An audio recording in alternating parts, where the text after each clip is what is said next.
and he's on his way. So we'll talk to him shortly, and there's some really good games. And I already got my bets ready to go. So we'll look forward to that. So the phone number here is 617-779-0985. Well, where do we start? I think we start with the Patriots. Do they need the top seed in order to have success in the playoffs? The number one seed's on the line. To me, it's between the Patriots and Broncos, and if you want to break down that scenario, overall records, what will the overall records need to be for the Patriots and the Broncos to get the number one seed? Let's hypothetically say, because, right now they're 10-2, 5 more games to go.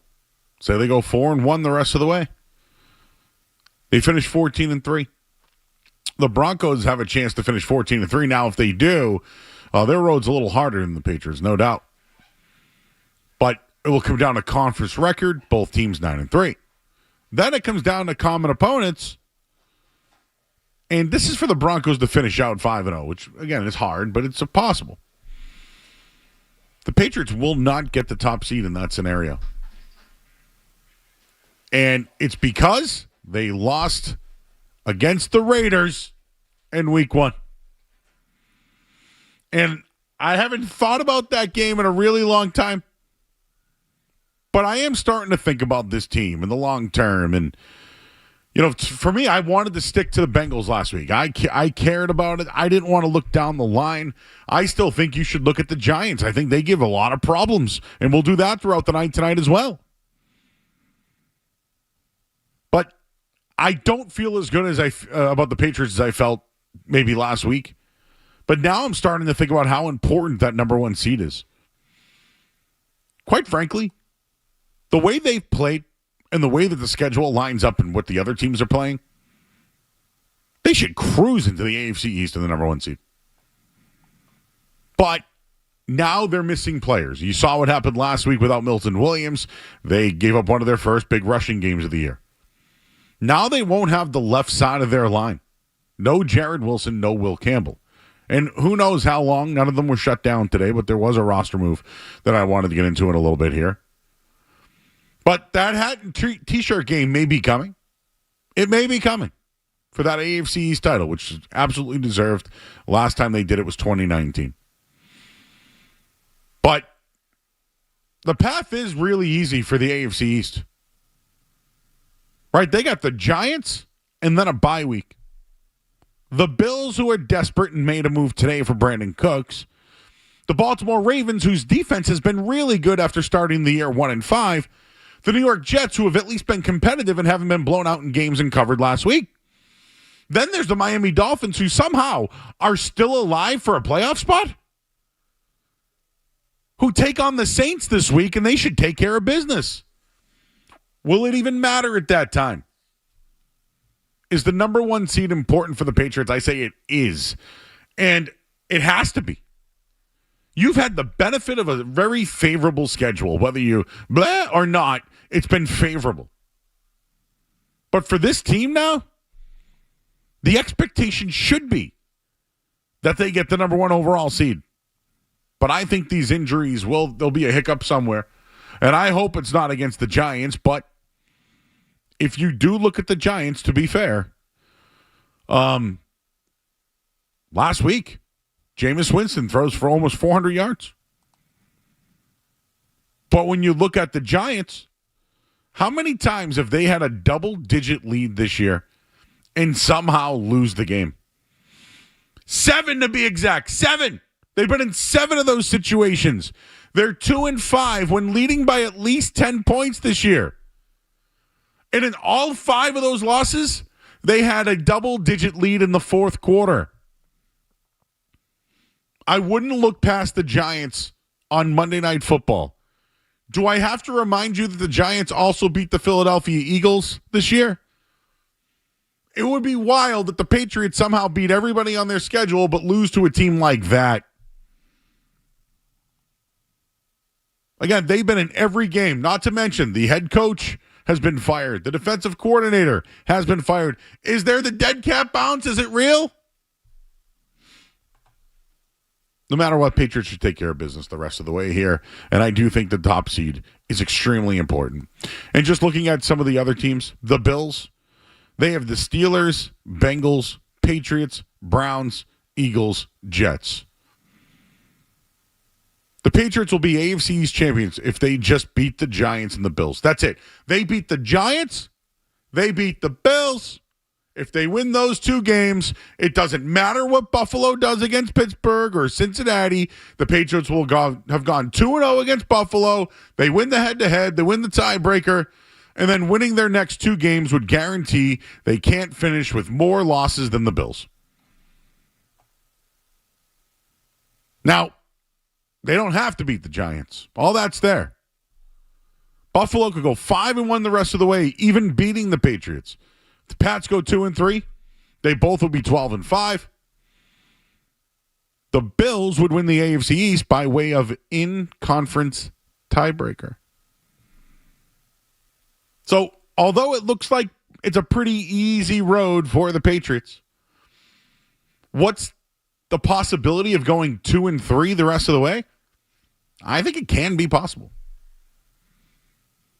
They should beat the Giants, everybody, but they played hard. Buffalo should give them a fight. Baltimore should absolutely give them a fight, and you don't know what's going to happen those last two games of the year, but I would think they would beat the Jets. The Dolphins might have something to play for where the Pats don't. But I think having that number one seed, it's been set up for the Patriots. Favorable schedule, MVP candidate at quarterback, candidates at coach of the year as well. It's all turning up Patriots, everybody. Getting that number one seed will also help the health of Will Campbell if he's back. And I just wanted to mention this. I don't want to dismiss the fact that rookies have made an impact for the Patriots over the years. I think of Sony Michel. When they went on that championship run, they leaned on their offensive line a little bit more. They ran the ball. Michel helped them. Malcolm Mitchell helped the Patriots. Now you have a left tackle and a left guard that have actually helped the Patriots this year. I think losing them is going to impact the team over the next couple of weeks. I really do. But I think it is important for these guys to be here because they can really help in the playoffs and beyond. That's why having the number one seed is even more important. I do want to just get into the left tackles and how important it is in this league.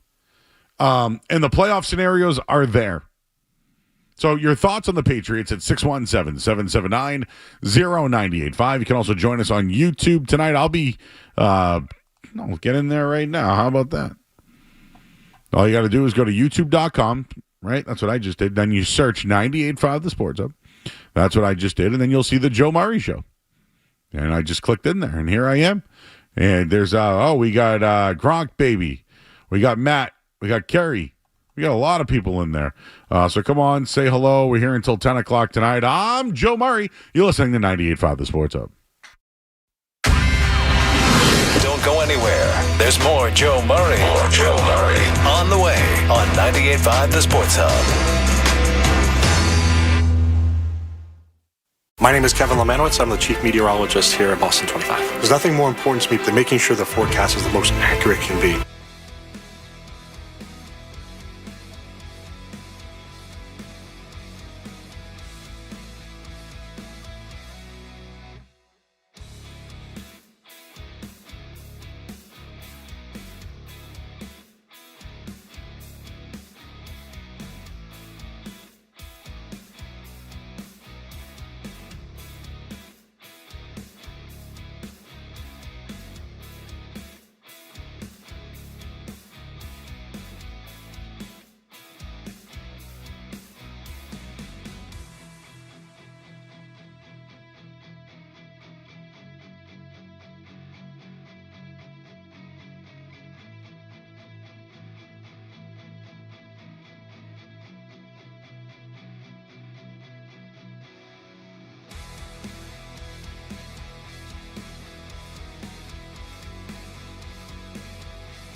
Does all our digital here at 98.5 The Sports Hub.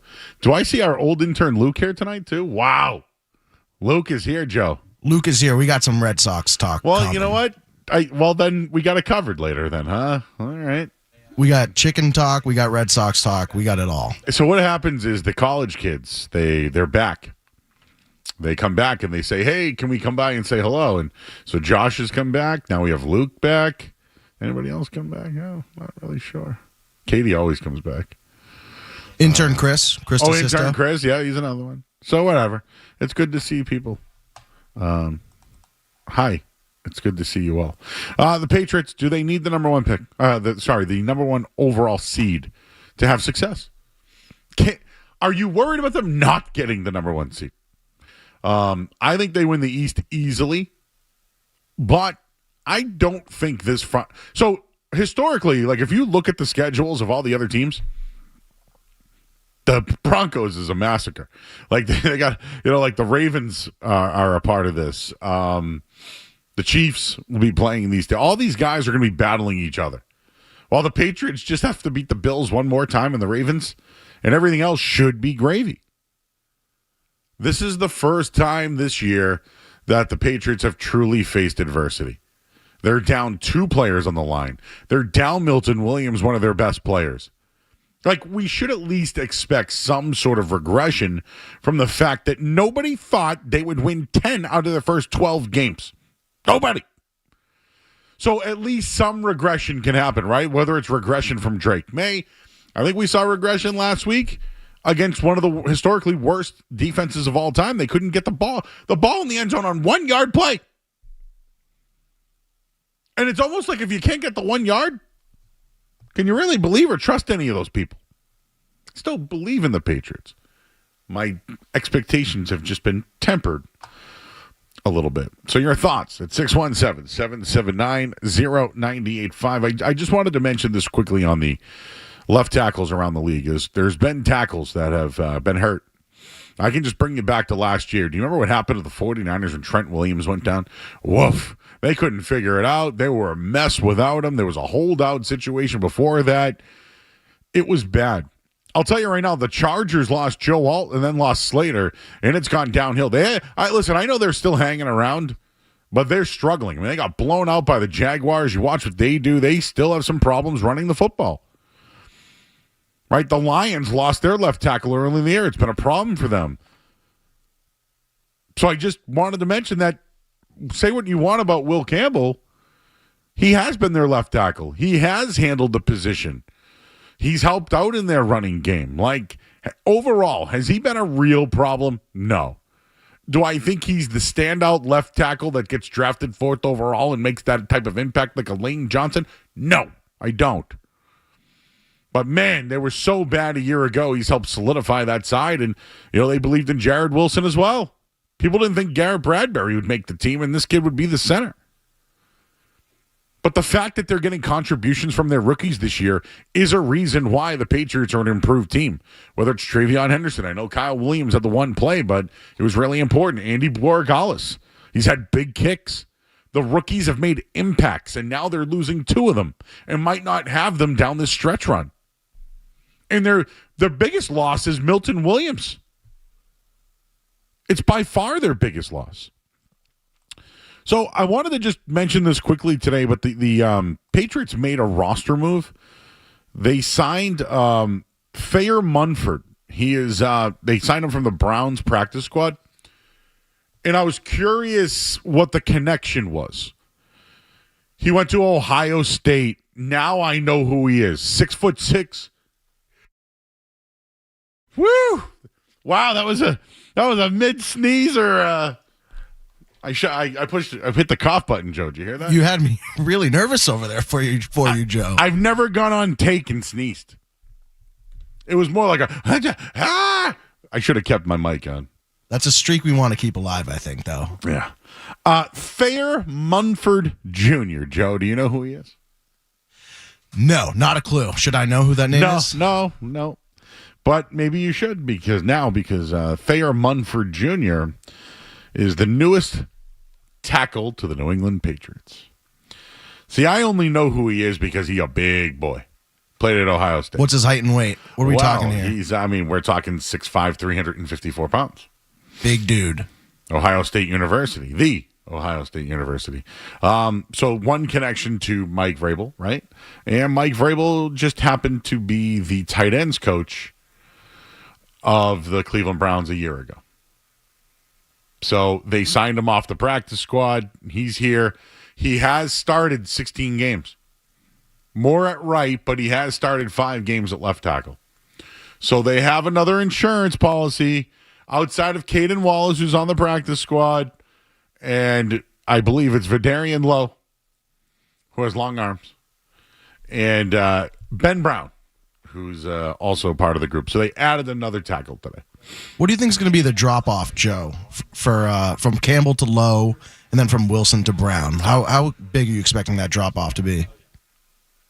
I think they'll be able to figure it out. Like, meaning I have confidence that Ben Brown can start every game and be fine. The Vidarian Lowe, it's not because of Lowe, it's because of left tackle. It's a dominant position in the league. You know, the reads, I mean, if there's one great thing about Will Campbell that you can at least say, that guy can get downfield. He's been known to block guys downfield. He got hurt pulling to the outside downfield. So there is something about having that familiarity, like on the left-hand side.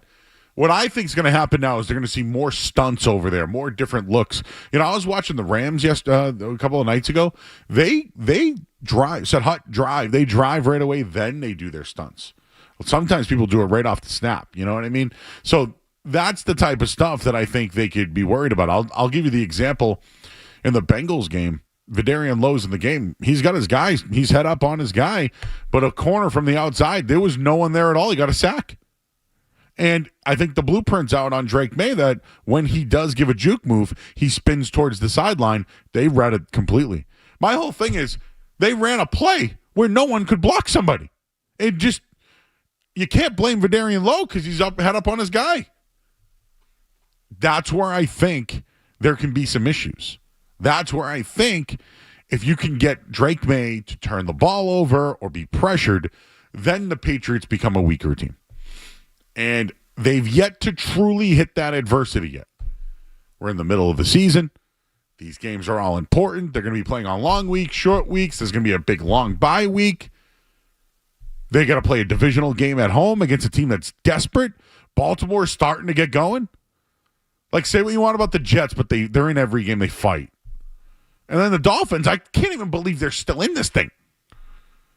That was a horrible game I watched. I thought Mike McDaniels would have been selling hot dogs over the weekend. Steady's still going. Your thoughts, 617-779-0985. We got Ryan in Vegas. What's up, Ryan? What's up, Joe? What's up? Quick question about the adversity piece. I mean, Drake May faced his own adversity, hucking balls into the sun, to the side, I mean, all over the place in the first half of the game, so a little comical, but true. I mean, he didn't look great. He looked the worst that he probably has all year, or one of the worst showings, and he bounced back from that. So as far as the adversity, yes, you got Will Campbell carted off. That sucks. Guy's got a towel over his head. It's a kick to the pellets, and it's sad to see that. We're taking a hit, literally, but at the same time, is he not going to elevate the people that step into those roles? Is he not going to work with them? Is he not going to learn and bounce back from the mistakes just like he has all year? I mean, I just want to know your thoughts on that. Do you think that he's going to look at this as just business as usual? You know, everyone's saying, we're riding this falsetto, we're fool's gold, and he's silenced the noise and he's continued to deliver no matter what gets thrown at him. And apparently, no matter where he's throwing the ball, he'll find a way to fix it and correct it in game and come out with the win. So I just wanted to hear your thoughts on that. All right, dude. I mean, adversity to me means you're undermanned or you're facing pressure, things of that degree, not being down with the sun in your face. Like, this team's been rolling this year. Rolling. They had a little bit of a hiccup last week with a long bye and how they respond off the gate. They gave up 10 points. They came back from 14 down, or 10 down, excuse me. It's just, do you know what adversity means, man? Like that's I can't buy that one. I'm sorry. Tim is in Miami. Hello, Tim. Hey, what's up, Joe? I think the 1 seed is going to be especially important this year compared to other years for whoever gets it because of how the playoff bracket is going to shake out. There will be no tomato cans playing wild card weekend. If you finish 2 through 4, you're going to either be hosting someone like the Chiefs, the Bills, the Ravens, depending on how that division shakes out. Houston with that pass rush and a healthy C.J. Stroud, I think everybody should be wanting to avoid having to play wild card weekend, especially this year. Yeah, I'll say this: having the top seed, I think it would help them for a couple of reasons. Number one, it is that health, and I appreciate your call, man. Thank you, Joe. If you can pot him down, my call screener is frozen, of course. You don't want to play one of these teams on the road. The Broncos on the road, not really a place you want to go to. There's actually 2 teams that, as you know, someone who's covered the Patriots now for almost 20 years, the Giants and the Broncos in Denver are or Miami late in December. Those 3 places, out. Anything can happen in those situations. Out. So I don't think the Giants is a layup on Monday night. Do you, Joe? I don't think it's a layup, but they should win. They should. But are they thinking about the bye? Are they down a man? Like the Giants have good pass rushers, right? Burns is good. You got Abdul Carter. I think Thibodeau is hurt, but I know he's a big part of what they do. But they just fired their defensive coordinator. So who knows? They can be throwing the kitchen sink. Are we getting Winston or Dart? So I don't know that question. Answer or question. I'd go Jameis one more week because, he might be able to understand the defense a little bit better, where Jackson Dart has already taken multiple concussions this year. So, but I'm sure ESPN would love a Dart versus May and hype that thing up. Justin's in lane. Hey, Justin. Hey, Joe. I just wanted to wish you guys a happy Thanksgiving, and I have a Patriots thought. I'm a little scared of the letdown against the Giants this week. I just wanted your thoughts, and I'll see you at Demonstration next Wednesday, Joe. Oh, that's right. That's right. Yep. I'll be on remote. Thanks, Justin. Happy Thanksgiving to you and your family, bud. Yep, thank you. Thank you. Take care. Some guy's chirping me. You said Mike Vrabel was the tight ends coach of the Browns. And then I pulled up what actually he was, and he helped with the tight ends. So does that not make him a tight ends coach? I think that's a win under your book. Yeah. He actually said I made it up, is what he said. We don't like calling people liars on this show, Joe. No. Not Stephen A. No. Hey, did you see the handshake between Stephon Diggs and Drake May? Oh, yeah, he rejected the Cam Newton Superman dance. I can't wait for the sit-down between Cam Newton and Drake May before Monday Night Football. That should be cool. Is it going to happen? I hope it does. I doubt they would put Cam in that situation, but maybe for ratings they would. Yeah. Well, anyways, I'm sorry that my take was Mike Vrabel knows the guy from Ohio State and Cleveland. He didn't like it. But I don't know what else to tell you besides facts. Now I'm going to follow Mr. Munford Jr. Munford. Thayer is his first name. He's not. I might buy his jersey now, Joe. And be like, this is Mike Vrabel's guy, knows him from Ohio State and Cleveland. Just to prove it to that man that he knows who he is. Will the Pro Shop have that? Well, they have some oldies, though, still there. Have you ever seen? I saw a Jalen Mills jersey in there. I got a free Antonio Maffei jersey from the Pro Shop. Is it a Antonio Maffei, huh? I got it as a buy one. So I got the Stephon Diggs Nor'easter jersey, and then they just gave me a Antonio Maffei jersey for my purchase. Antonio Maffei is on the Raiders. That explains why they suck. Remember when they were supposed to be the next big things? I was lying, man. They haven't been able to figure that out finally since this year. All right. Well, we'll take a quick break. I'm Joe Murray, and the Red Sox made a move today. I'm curious how you guys feel out there. We'll tell you who that name is coming up next here on 98.5 The Sports Hub. Essential Sports Hub headline presented by Celsius Energy Drinks. Well, yes, the Red Sox today, they have acquired pitcher, durable pitcher, Sonny Gray. Remember him? He played for the Cardinals. He's played for the Yankees, too. He played for the A's. But he's 36 years old, waived his no-trade clause to leave the Cardinals. He's a three-time All-Star. Went 14-8 last year with a 4.28 ERA. They give up, he's guaranteed $40 million for the next 2 seasons. $35 million for 2026, $5 million buyout, blah, blah, blah, blah, blah. But the Red Sox gave up money and prospects. It doesn't hurt their CBT. And they get their pitcher now in their starting rotation. Are they done? That will be the big question. Patriots making moves today. Thayer Munford Jr. has been signed from the 53-man roster. And Alex Austin's placed on injured reserve, while Brandon Cooks signs with the Buffalo Bills. Headlines, they are brought to you by Celsius Energy Drinks. Refresh your energy with zero sugar, essential vitamins, and proven ingredients. I'm Joe Murray. Your next update soon. You're listening to Joe Murray on 98.5.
Well, Red Sox fans, the Red Sox have made a move. And they bolstered the top of their rotation while doing it. John Heyman had it first. Sonny Gray goes from the Cardinals to the Red Sox for Dick Fitz. And minor league pitcher Brandon Clark, he'll be heading to St. Louis in the deal. You all will know who Sonny Gray is. He just turned 36 years old. He had club options and money remaining. And according to Ken Rosenthal, the deal is being reworked to pay Gray $31 million for this coming season with a mutual option buyout of $10 million in 27. So in reality, he'll be getting $41 million for one season. Let's just pause right there. The Red Sox traded for a 36-year-old guy today, and they're going to pay him $41 million. That's a long pause, everybody. Because how are they going to make this acquisition and then go out and spend for the number 2 starter that they keep preaching? Now, is Sonny Gray perceived to be a top of the rotation option? Yes.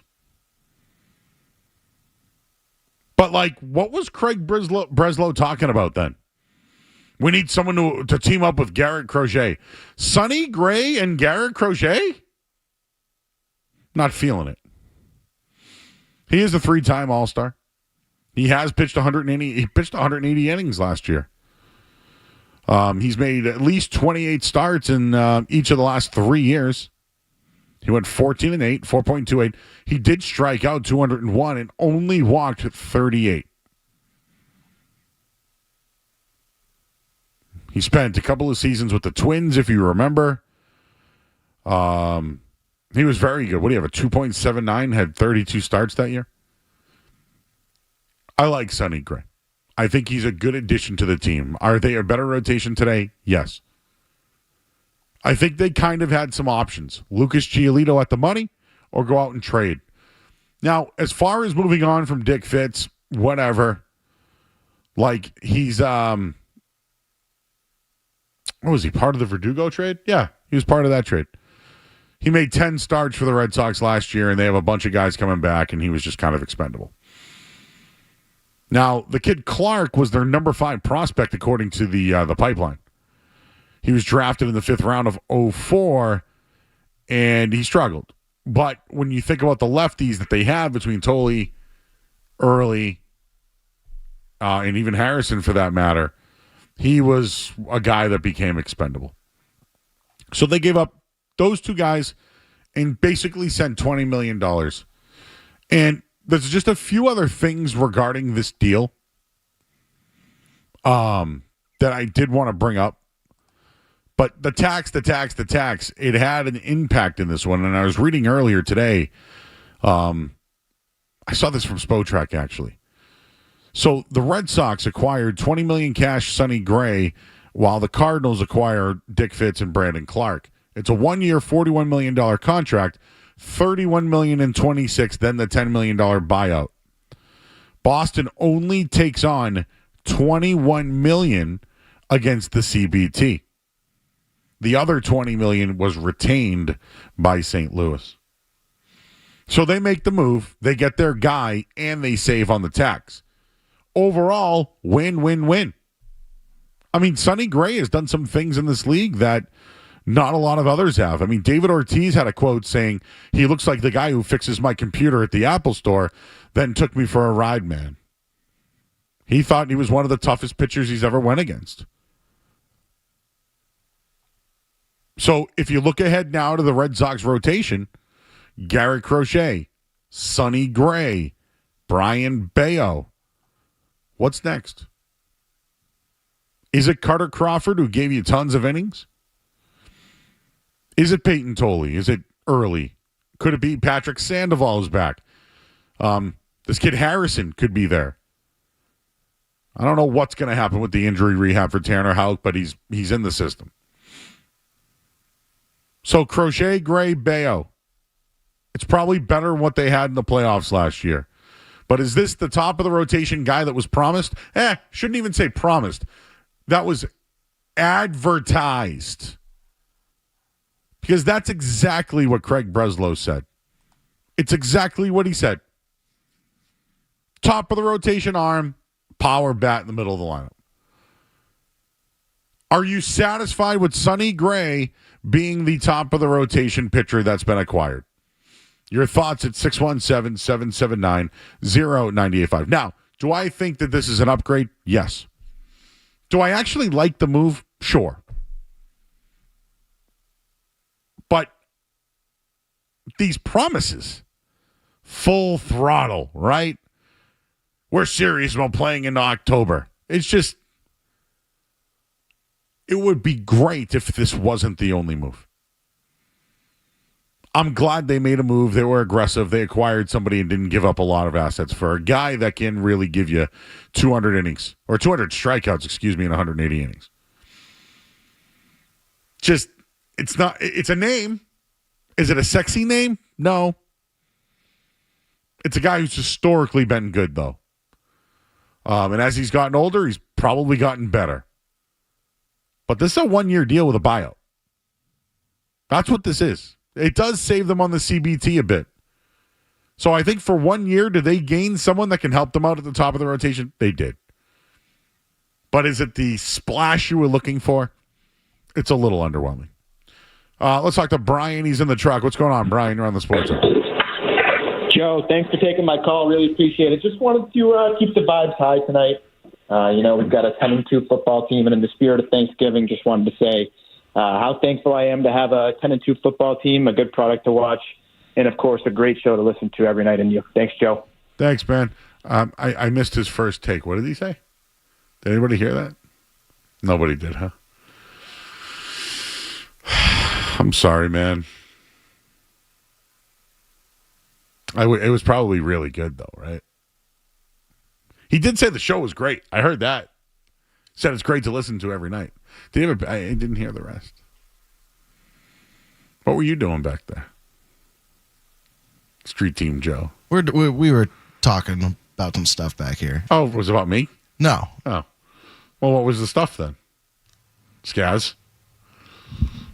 Doing baseball talk with Luke. Oh, so I'm doing my takes on the radio while Luke's back there crapping all over my takes? No, of course not. Never. No. Yes. So you're basically telling me yes? No. Sonny Gray, Skaz, in or out? I'm in on the Sonny Gray move if there's more to come. You can't just sell me on Sonny Gray, which I know is what you were kind of saying. It's not the big move that you want as a fan, but it is a move. It's an upgrade. He's a legit starter in the MLB. It's just not a blockbuster deal. It's not getting them over the hump, but it's certainly an upgrade. What if it works? What if he somehow gets you 210 strikeouts, goes 180, and goes 16-4? Yeah, great, perfect. You still need another bat. So the CBT thing, I think, is big here. They acquired an upgraded pitcher without really affecting their tax. Actually, that's Chaim Bloom was like, hey, you know what? We'll take on some of that. Yeah, I think that's interesting, too, is the Chaim Bloom angle of it all is Brendan Clark, who did the evaluation there. He's a Chaim guy. Chaim wants Brandon Clark. So I'm not, prospects are prospects. You never know what they're going to turn into. It's kind of a lottery ticket. He's, a big lefty that throws hard, so maybe he's good, but we'll see. But that's my only real pause with the deal is that you traded for a 36-year-old guy, which is a win-now move. Are you going to, operate the rest of your offseason as if you're in win-now mode? Yeah. And just someone said, Joe, they're paying. Yes, it is Sonny Gray and $20 million. Yes, the Cardinals are giving you $20 million. Yes. Which they like money, right? $20 million, I'd take it. I'd take that too. By the way, Chaim Bloom now has, who's the third baseman? Blaze Jordan. They now have Dick Fitz. Brandon Clark. Is Dick Fitz the last? Is this now a part of the Mookie Betts trade? I believe it is now considered part of the Mookie. Sonny Gray is now part of the Mookie Betts trade. If you want to, follow the breadcrumbs. Will that ever end? Because I don't think Sonny Gray is going anywhere. The Cam Neely trade still going on. Yeah, but it is still going. Yeah. Or the Joe Thornton trade. I can't remember. I mean, at least the guy in the Joe Thornton trade is the coach of the Bruins. That could be always, hey, I was part of this trade, man. That one is franchise altering, huh? Still talking about that. Who made the final out in the World Series? Did you see that? At shortstop. His name was Mookie Betts. See, here I am today, trying to be encouraging about a move that the Red Sox make, and I'm still looking back in history at the crap moves that they've made. Anyways, you went out on Sonny Gray. Your thoughts at 617-779-0985. 4D5S says, I love Joe Murray.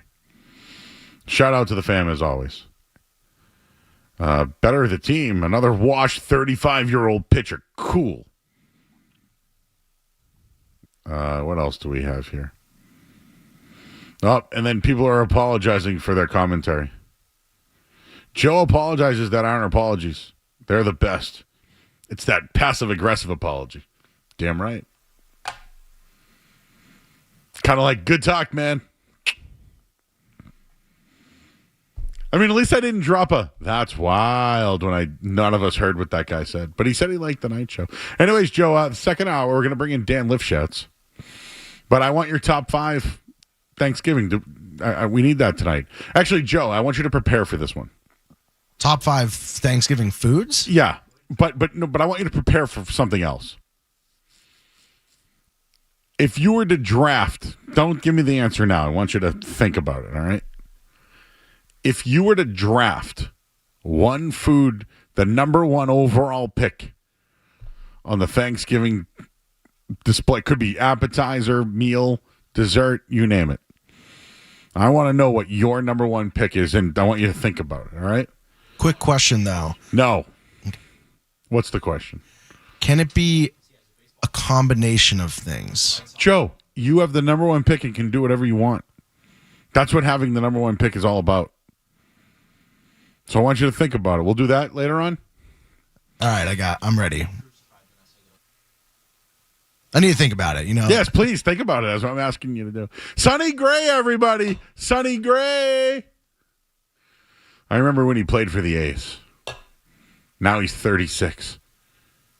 Who's more older, me or him? Well, I mean, he's been around forever. But yeah, Garrett Crochet and Sonny Gray, the top of the rotation for the Red Sox.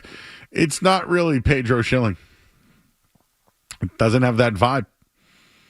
But that's what Breslow wants, right, man? He wants the cool vibes to keep going. Chris Cotillo has it as at least reported today that their next endeavor will be a hitter. Will it be Alex Bregman? If they do just Sonny Gray and Alex Bregman, I don't think fans will be happy. But they get their man back and they get a starter. So I guess it's better than it was last year.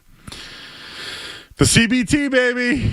Keep it under. All right, we'll hit the headline here. I'm Joe Murray again this hour of the Sports Hub. It's been brought to you by Valvoline and Oil Change. Enjoy quick and convenient vehicle maintenance this month.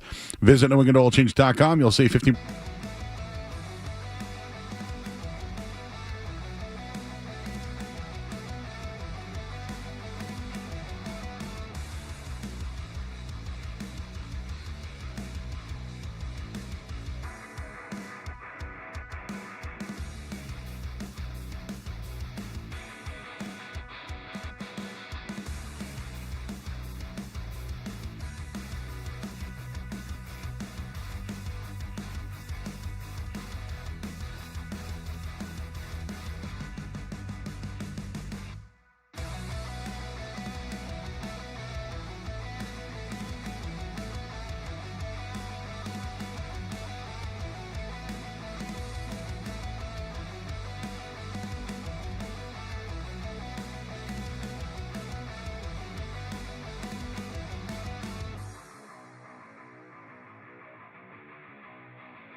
All right, back here on 98.5 The Sports. I'm Joe Murray. Hey, we're here till 10 o'clock tonight. We're going to do a bunch of Thanksgiving stuff later. I put Street Team Joe to work already, so okay, I told him to come up with some ideas, so excited for that. Dan Lifshatz is here. He's in studio, and we have football games to discuss this week. Dan, before we do that, your thoughts on Sonny Gray coming to the Red Sox? Yeah, actually, so I was a little meh about the trade early on. I do think he's obviously an upgrade, right? I don't think there's a lot of doubt about that. I've heard a lot of people say like he's washed. He's not washed. He's actually pretty good. He had one of the higher, K per walk ratios in the league last year. He strikes a ton of people out. He doesn't give up a ton of fly balls to right-handed hitters, which is obviously extremely important in Fenway. He's kind of the prototypical guy that I think that Craig Breslow wants in this rotation. I don't think that he is their number 2. I'll make that very clear. I think he is the Lucas Giolito upgrade. Yes. I think he does a couple things. The addition of Gray this early on does a couple things. One, I don't know if you saw, but there's some, Minnesota basically has put out to their beat writers that they have no interest in trading Joe Ryan, and that's not on their agenda. The Tigers have done something similar with Tariq Skubal. I think this puts, and obviously when you do that, it kind of allows you to have some more leverage. Oh, we don't need to do anything. Well, the Red Sox just got their own leverage. Oh, well, we got Sonny Gray. We don't need to do anything.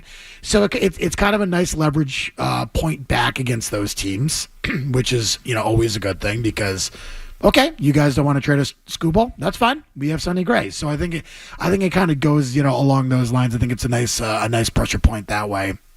They can't replace. I guess when you think about it, if you're going to give up a guy like that, you can't just replace somebody like that, and it kind of limits them from making a move. Well, I think what it does is if the Twins are saying, well, you guys really need a number 2, we're going to keep pressing and pressing and pressing. The Red Sox can sit there and say, no, we don't. No, we got Sonny Gray. Yeah, I got you. And so I think it does kind of give them a little edge that way. Mm-hmm. The other thing I think it does, and I think, a few people have talked about this, I think it allows you to start moving on from Brian Bayo or, Carter Crawford or Connolly Early or, some along those lines, Kyle Harrison. It gives you a little bit more flexibility to move some of those end of the rotation guys. Or play them. Well, that's a possibility too. But again, it gives them flexibility. Right. But what I'm saying is I don't think they're done in the pitching. I think they're using this saying, well, we got our guy and, something happens. That's great. And it gives them the kind of leverage back against Minnesota and Detroit, they've openly been saying, we're not really sure we want to move them, yada, yada. Well, I'll say this. Crochet, Gray, Bayo, let's just call it Carter Crawford because he eats innings. Sure. It's okay. Yeah, it's okay. Well, not to mention, I really don't think Carter Crawford is anything. I think you're talking about... He's an innings eater is what he is. If you have healthy. Crochet, Gray, Bayo, Early, Tolley, you're very lefty. But... And Sandoval and Harrison, right? Lefties. But, okay, sure. But yeah, well... They're lefty-headed. Right, exactly. But either way, that's a good rotation. I mean, it's not elite, but that's a pretty good rotation, especially compared to what you had last season. So you'll be okay. I don't think they're done. I think they're going to get a number 2, Joe, and I think this is just a nice way of posturing and giving them a little bit more flexibility in doing that. Posturing. I don't think they, it gives them the ability to not go crazy in free agency. You have to sign a free agent, and so it lets them kind of stay under the tax and lets them do what they need to do there. I think it does a lot of things for them. I don't think he's going to be their number 2, but I think he's the exact type of starter that a guy like Craig Breslow wants for this team. A lot of strikeouts, not a lot of contact. When it is contact, it's soft contact, especially against righties in Fenway, which is a short left field, obviously. So it does a lot of things for you in that sort of retrospect. And now you can move on from a Brian Bayo, or you can move on from a Kyle Harrison and whatever, and you still know that you have some depth at the back of that rotation and potentially in the minors there. This is what Craig Breslow had to say. He's talking. Within the last 20 minutes he spoke. Craig Breslow on whether he considers Sonny Gray a number 2 starter. I don't know how much sense it makes in November to put a number on a guy. We'll still intend to improve our team. Exactly what that looks like, we don't know right now. This from Chris Cotillo, as I saw earlier. Craig Breslow won't put a number on where Gray slots into the rotation. Won't say yes or no if he's a number 2. We still intend to improve our team. Exactly what that looks like, we don't know right now. Right, and Cotillo said earlier that the Red Sox shifting their attention to an impact bat at this juncture while not ruling out further pitching additions. Is Bregman an impact bat? No. But, could they sell it that way? No, I don't think we can. So all right, Dan. Has Craig Breslow been successful so far? Yes, I would say yes. Without a doubt, Agree. he's been successful. I don't love I'm not saying they've done this, but the full throttle thing was a joke. Yeah, I hated that. And it's tame. It's been tamed a little bit since then, but that guy Sam Kennedy loves to polish a turd. Sam Kennedy just needs to. Well, we didn't hear from PR guy. He probably needs a PR lesson. And you're right. We haven't heard from him at all. Right. So probably a good thing, right? Well, I think that when you say those things, you don't do those things. You probably have to be reined in a little bit. Right. But all I'm saying though is that Breslow has said top of the rotation starter, which I guess they got. I think you can sell it. You can sell it to other teams that way, and I think other teams will look at it that way, even if you don't fully intend that to be the addition. Do you think? I think Bregman's coming back. You know why? I don't think he has other suitors. Like I was looking at some of the suitors, maybe. I still don't think Detroit, even though the manager's a part of that. Houston's still on the table. Arizona's like a team that's like looking at him. Maybe Seattle could be a team. And they're close, by the way. Could you sell him on Seattle? He'd make more money than Cal Raleigh. I mean, he'd be... I don't see it then. I see him coming back to Boston. I really do. And now what that means is, do they now have the money? Let's face it. Do they have the money for an impact guy? And I think Alonso's off the table if Bregman's back. But could they go a Bichette blank? You know what I'm saying? Could they add 2 bats? JT Realmuto's another guy they brought up who's a catcher. Well, I think it depends on what else they do. Like, if you can find someone to take on Yoshida's money, I think obviously at the end of the year, Yoshida showed a lot. Maybe he, all of a sudden some team gets interested and is willing to kind of do some sort of Sonny Gray type deal in that kind of thought process. I think you might be able to add both a Bregman and a Pete Alonso. I think along those lines.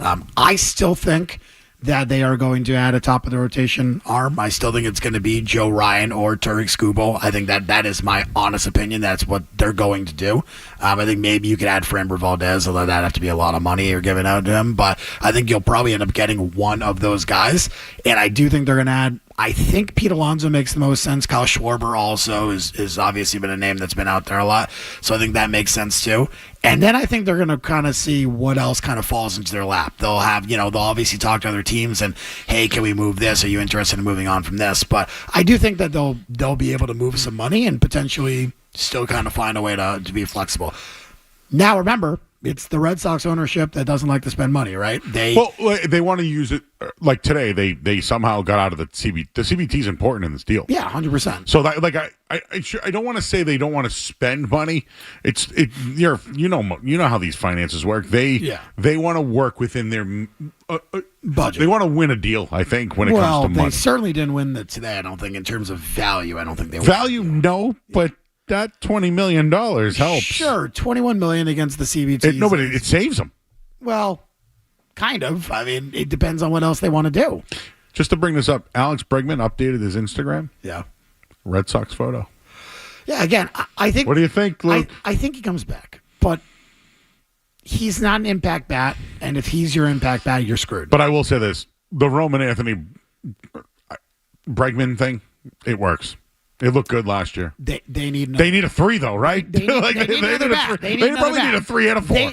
Pete Alonso would be a fantastic addition.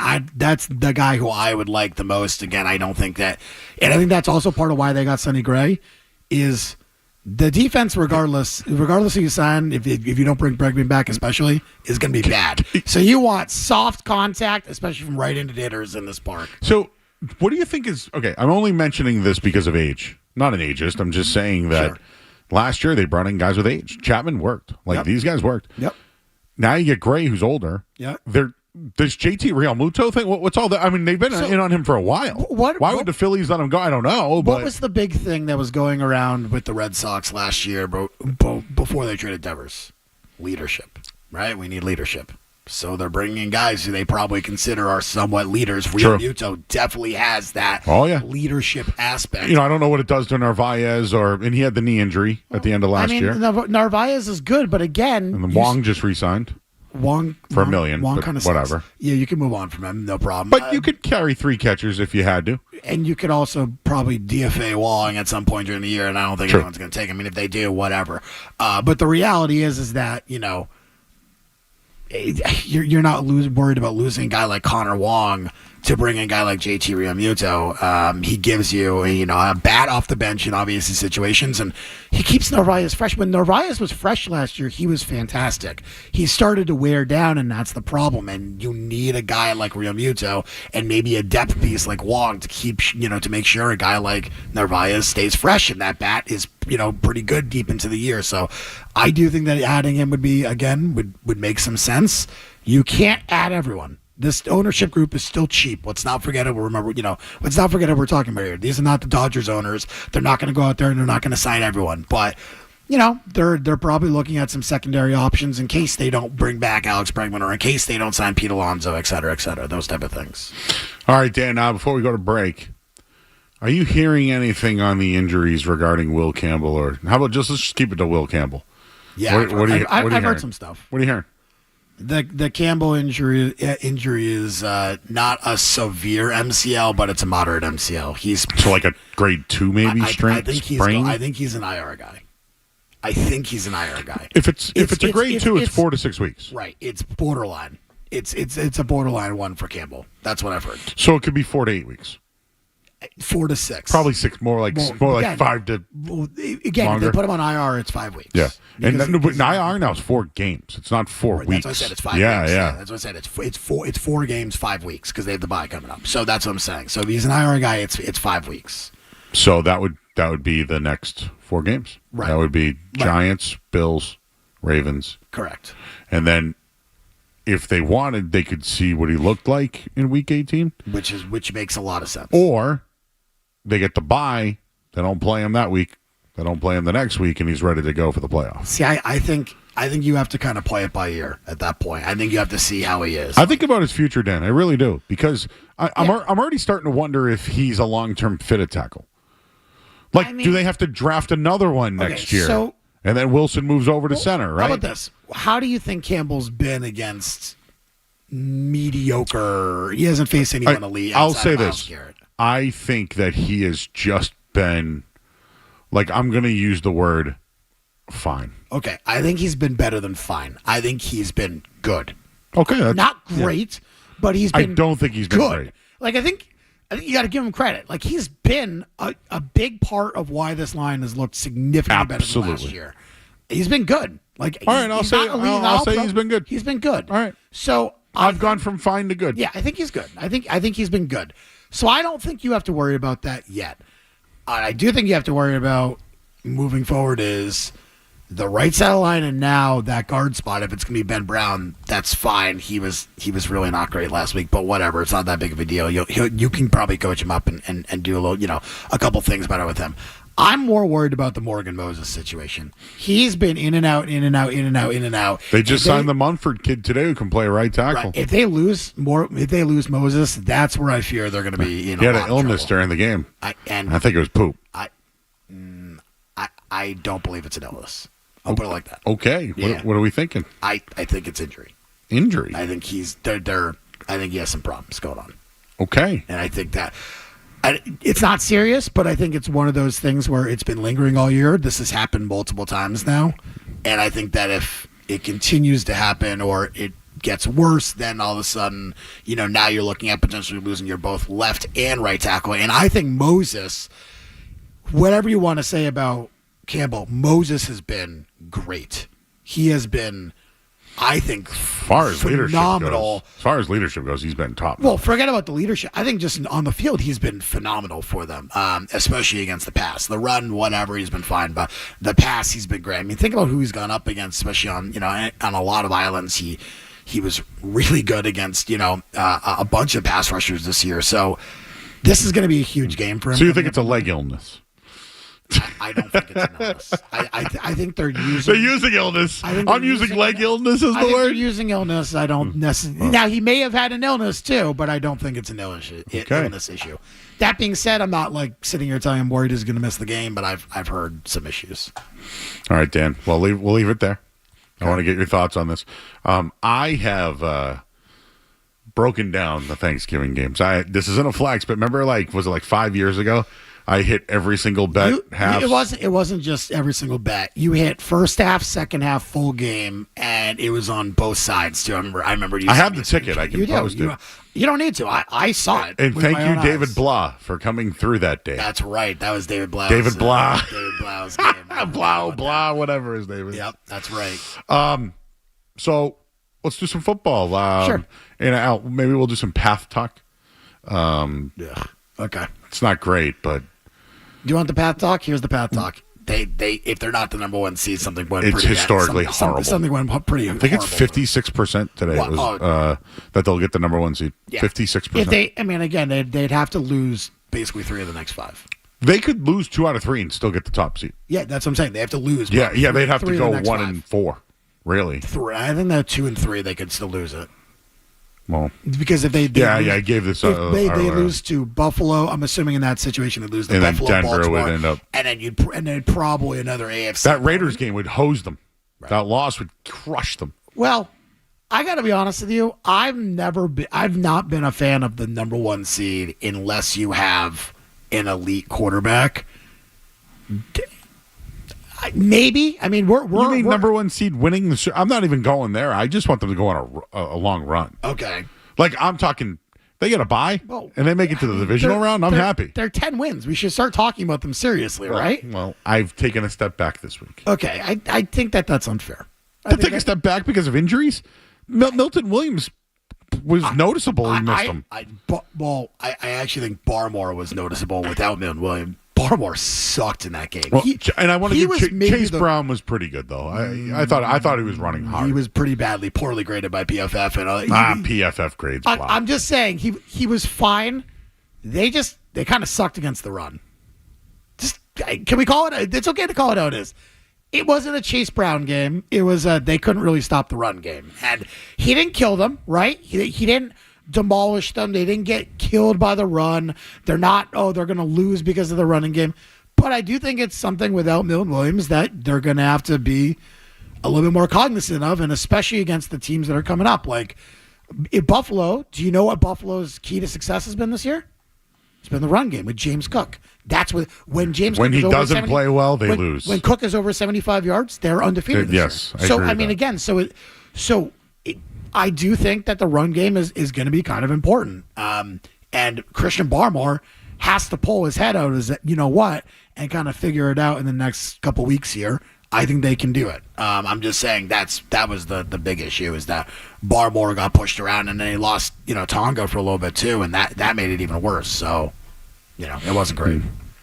I just wanted to mention that Sonny Gray at Fenway Park in his career, 0-4 with a 6.84 ERA. Yeah, I mean, again, I understand. I just wanted to and he's been terrible in Yankee Stadium. 7 games, 6 starts. And by the way, he is going to be bad in Yankee Stadium because he does not do well against lefties. Short left field porch, that is a disaster area for them. That's why I'm telling you they need a number 2 because Sonny Gray cannot be your second starter in a potential ALCS against the Yankees. He'll get lit the F up in that game. Okay. Yeah. Well, we like to get lit the F up. Yes, so let's do that on the other side. Different type of way, though, bro. Dan Lifshatz is here. I'm Joe Murray, 98.5 The Sports Hub. Don't go anywhere. There's more Joe Murray. More Joe Murray.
He would run the UMass campus. Here's my problem with that.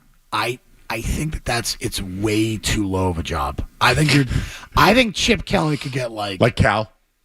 Maybe Cal? I think Cal, Okay. Cal, UNC. Cal would be a good job. One of those mid-tier Power 5 programs, and it either goes one of two ways. It's an absolute Maybe disaster. Stanford? I'm just throwing it out there. Well, Frank Reich is interim. They won't hire him at Stanford. But like, again, like one of those mid-tier programs. And it goes one of two ways. Either he's a disaster or he crushes it. But he wouldn't be like a Florida candidate or no, I don't. Ole Miss if he's not good enough for that. He's just won a national championship. He's a high-end coordinator. But remember again, he's a high-end coordinator. Bill O'Brien won a couple of championships, Joe. How does Bill O'Brien look? Well, Bill O'Brien's bad, but Bill O'Brien's not getting fired. Sucks eggs. He's not getting fired though. Oh no, I would. I would. I'm telling you, don't I thought it was a good move. I'm telling you, don't count it out. I thought it was a good move. I was wrong. I know. Really wrong. I know. I thought the Patriots were an 8, 5, 6, 7, 8 win team. Another L. Okay, there you go. So right. We're all wrong about certain things. But Bill O'Brien, don't count out them firing him. That's all. They're not happy about the way he's handling things post game, especially post game. He's a prick. To the guy, what was the guy? Trevor. He yelled the guy's name. Who happens to be one of my actual friends. Like I grew up with him. Trevor or the guy Trevor Mike Haas. or whatever. Yeah, no, he's a great reporter. Yeah, he's a good dude. All right, Dan. This is what I had for you in our rundown. When what did I have for you? All right, Thanksgiving football. Oh yeah. Favorites generally crush. I think last year they crushed. I think 2 years ago and 3 years ago they were pretty bad. But yes, in general, usually the favorites do well. All right, here's an angle. Let's just throw an angle. Sure. Lions, Packers 2.5. Yeah. Okay, I haven't seen a 3 yet. 2.5. Yeah, it's 2.5 everywhere. Okay.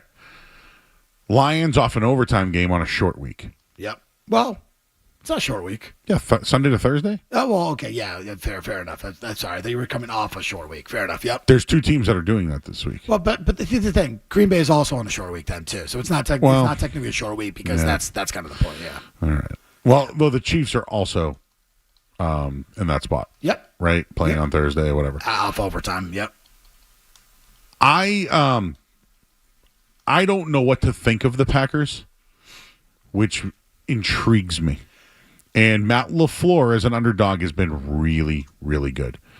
Early lean, Dan. I would love 3. I like the Packers. Okay. I lean the other way. I like the Lions. They clear look-ahead game last week. I think for them it was a very obvious look-ahead spot, especially with Winston starting. They sucked in that game. Gibbs basically breaks the overtime win or whatever. They came back. Green Bay's looked like a disaster. I know they beat Minnesota last week and beat them like a drum. That had nothing to do with Green Bay winning the game. I think they probably could have punted 15 times and still won that game, Joe. It was J.J. McCarthy is not an NFL quarterback right now. So that I think that's really what happened. I don't see how Green Bay scores with them. It's also kind of a revenge spot. If you remember, Green Bay gave it to them badly early week 1. I think that was the opening game of the year for Green Bay, and that was a non-competitive ball game. They got spanked in that game. I haven't loved Detroit either, but if you're asking me right now who looks better, it's Detroit by a wide mile. I lean Detroit minus 2.5 right now. That's me. Okay. I dug into this a little bit, and I can give you all the chalk and the trends. And the only other thing I'll say is that it's been a while since the Cowboys and Lions both went 2-0 against the spread. It's been a long time. I think it was back in last time it happened was 2001. Yeah. So that's a very, very, very long time. But Green Bay, for example, I just wanted to bring up those underdog numbers. Under LaFleur, historically, as an underdog of 3 or less, 18-6. I mean, that's a pretty decent, pretty decent body of work. But this year, it's been significantly worse, though, which I think is, if you see, I think they've been pretty bad in underdog spots and spots by more than 7. Chiefs, Cowboys, Chiefs again off a win. Yeah, short week against the Cowboys. Yeah, off overtime. you know how you always tell me, hey, Joe, trends might not matter because of historical data. This is where this week, when I bring up the Chiefs and I tell you that Patrick Mahomes on short rest is 19-3 in his entire career, like that stands out, but I'm throwing it out the window. But the Cowboys historically struggle on Thanksgiving Day. Specifically, Dak Prescott, he's 2-5 against the spread in his career. Yep. That's not good. But Dallas won and covered 0-3-0-4. So I'm just saying that like this could be this could be a chance for them to get a little bit better here.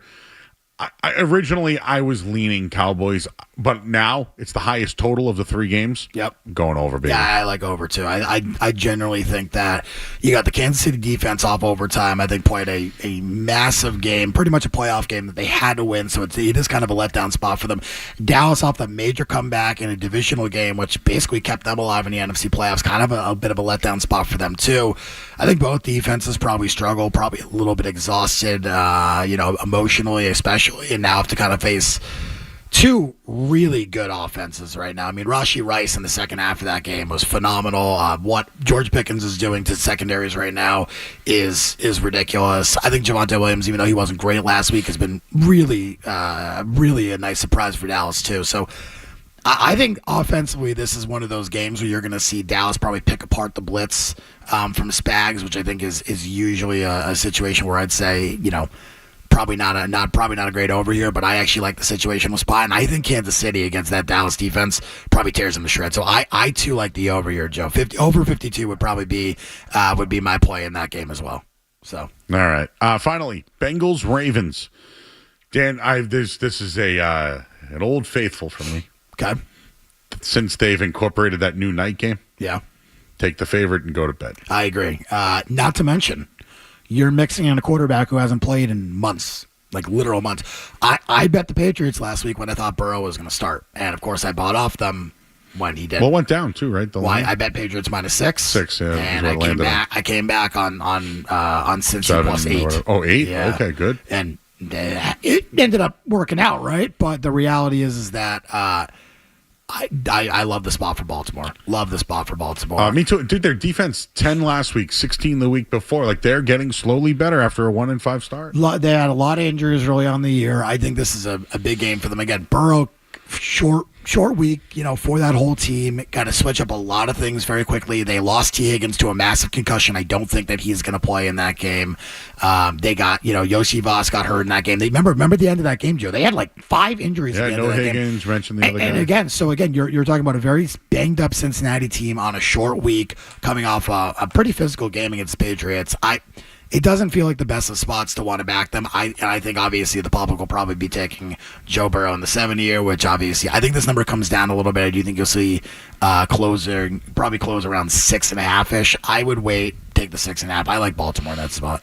All right, and then let's just do the Black Friday game. Sure. Because it's always a big bet game. Yeah. Remember a couple of years ago, the Chiefs got upset by the Raiders? I do. So I do tend to sometimes look at the underdogs in those spots. And I'm telling you right now, Dan, I know you're not a Caleb Williams guy, but I would like to tell you. I told you at the beginning of the year I thought he was going to be better this year. Did I not? I don't think it's him. I'm on the Bears over. It's one of the only win totals I'm actually going to win this year on the Bears over. I think the coach is the reason. Well, I think it's a combo. I think the coach has done a better job prepping him and kind of getting his head out of his ass and focusing on maybe not so much painting his nails and maybe focusing on the football, which I do think was a legit problem. And I know people make fun of it, but I think that was a problem. Notice if no one's talked about his nails the last couple of weeks. Why? He ain't painting them. And if he does, no one cares. The reason why I'm backing the Bears is because historically the Eagles are awful after a loss. They never respond. Back-to-back, they lose. It's historic under the head coach. So here it is. Under Sirianni, 8-14 against the spread in the next game after a loss. My actual big thing is their record without Lane Johnson, and I ended up betting Dallas last week, and that was kind of the reason why. Is without Lane Johnson, they seemingly struggle at times. Barkley came out today and said he's in a funk, like he just can't figure it out. He can't figure it out, and they've also been injured, and whatever. They've lost another one of their safeties as well. This is probably a game I probably won't bet anything on, to be honest. I have no idea in this game. It wouldn't shock me if Philly blows them out. It wouldn't shock me if Chicago wins outright. I made the number exactly where it is. I have nothing in this game at all. So just to know my picks, I'm going Green Bay over. Okay. I do lean the Cowboys. I haven't put that in yet. Okay. Plus, the Chiefs' number was 3.5. When it goes through that key number, sometimes it's... Okay, there are a couple sharp groups hit. Okay, it's a 3? Couple sharp groups hit Dallas 3.5, yeah.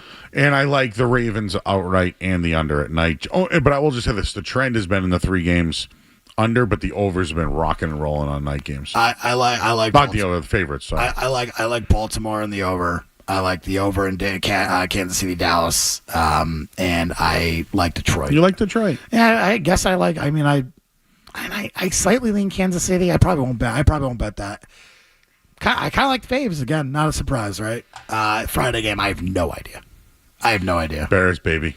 I am not. That's something smelly with them Eagles, man. Something smelly. The whole doesn't the whole league feel like there's issues? Well, the whole league feels like the Patriots are frauds too, probably. I mean, to be honest with you, like fool's gold. I don't know. Here's the thing. I don't know. Everyone kind of sucks, so it's kind of hard to say. The Rams have convinced me they're really good. The Rams are good.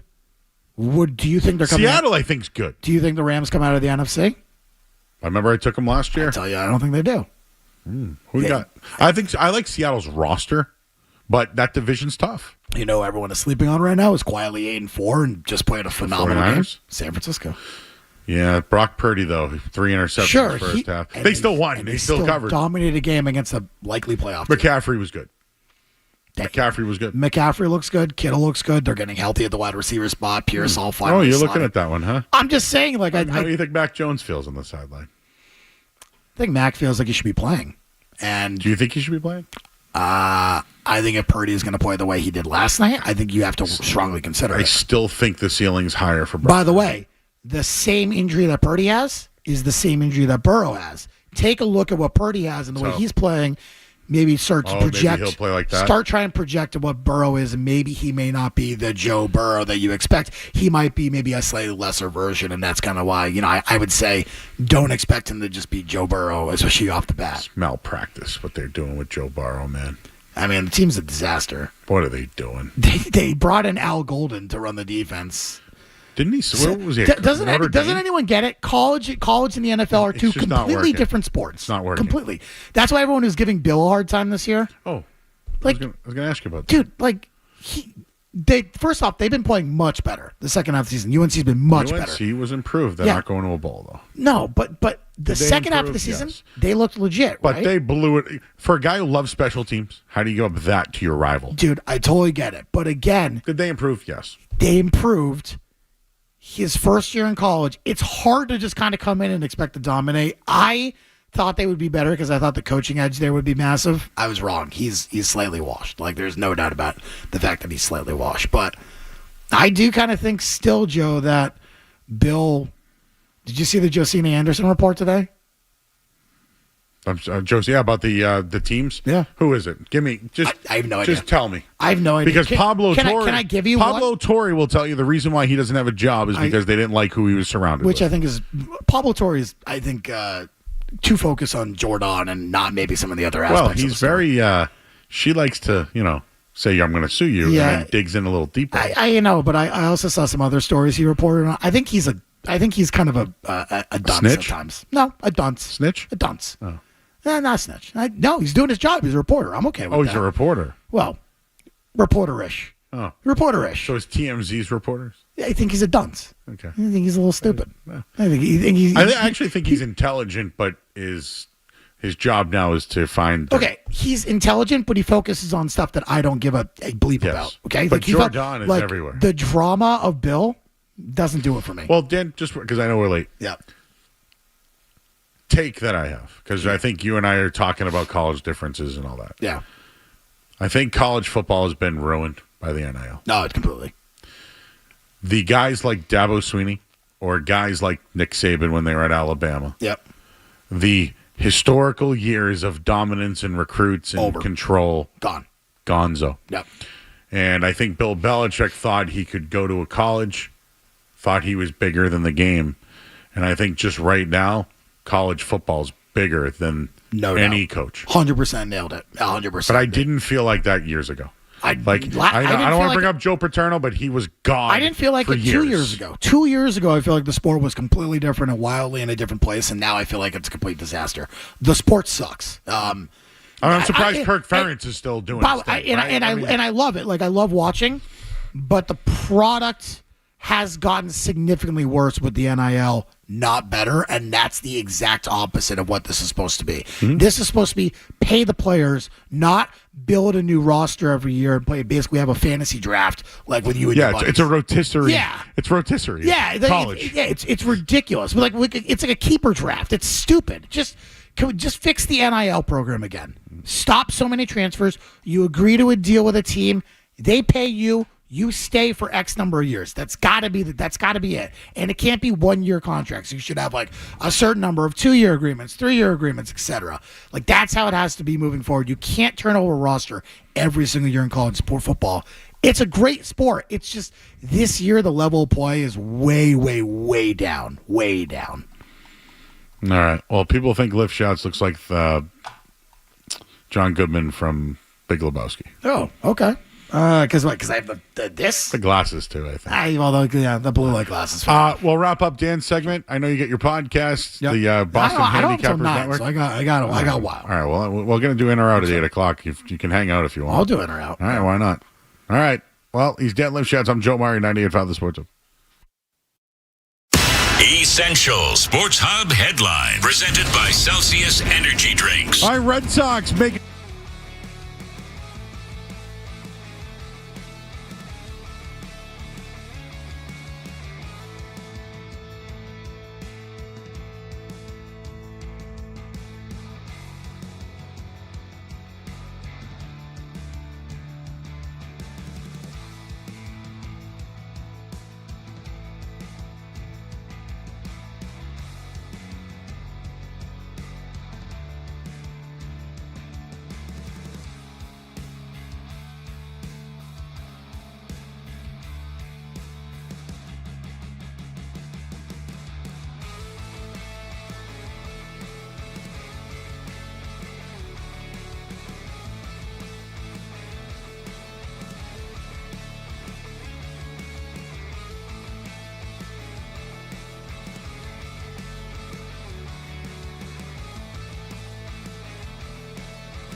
You have the number one pick.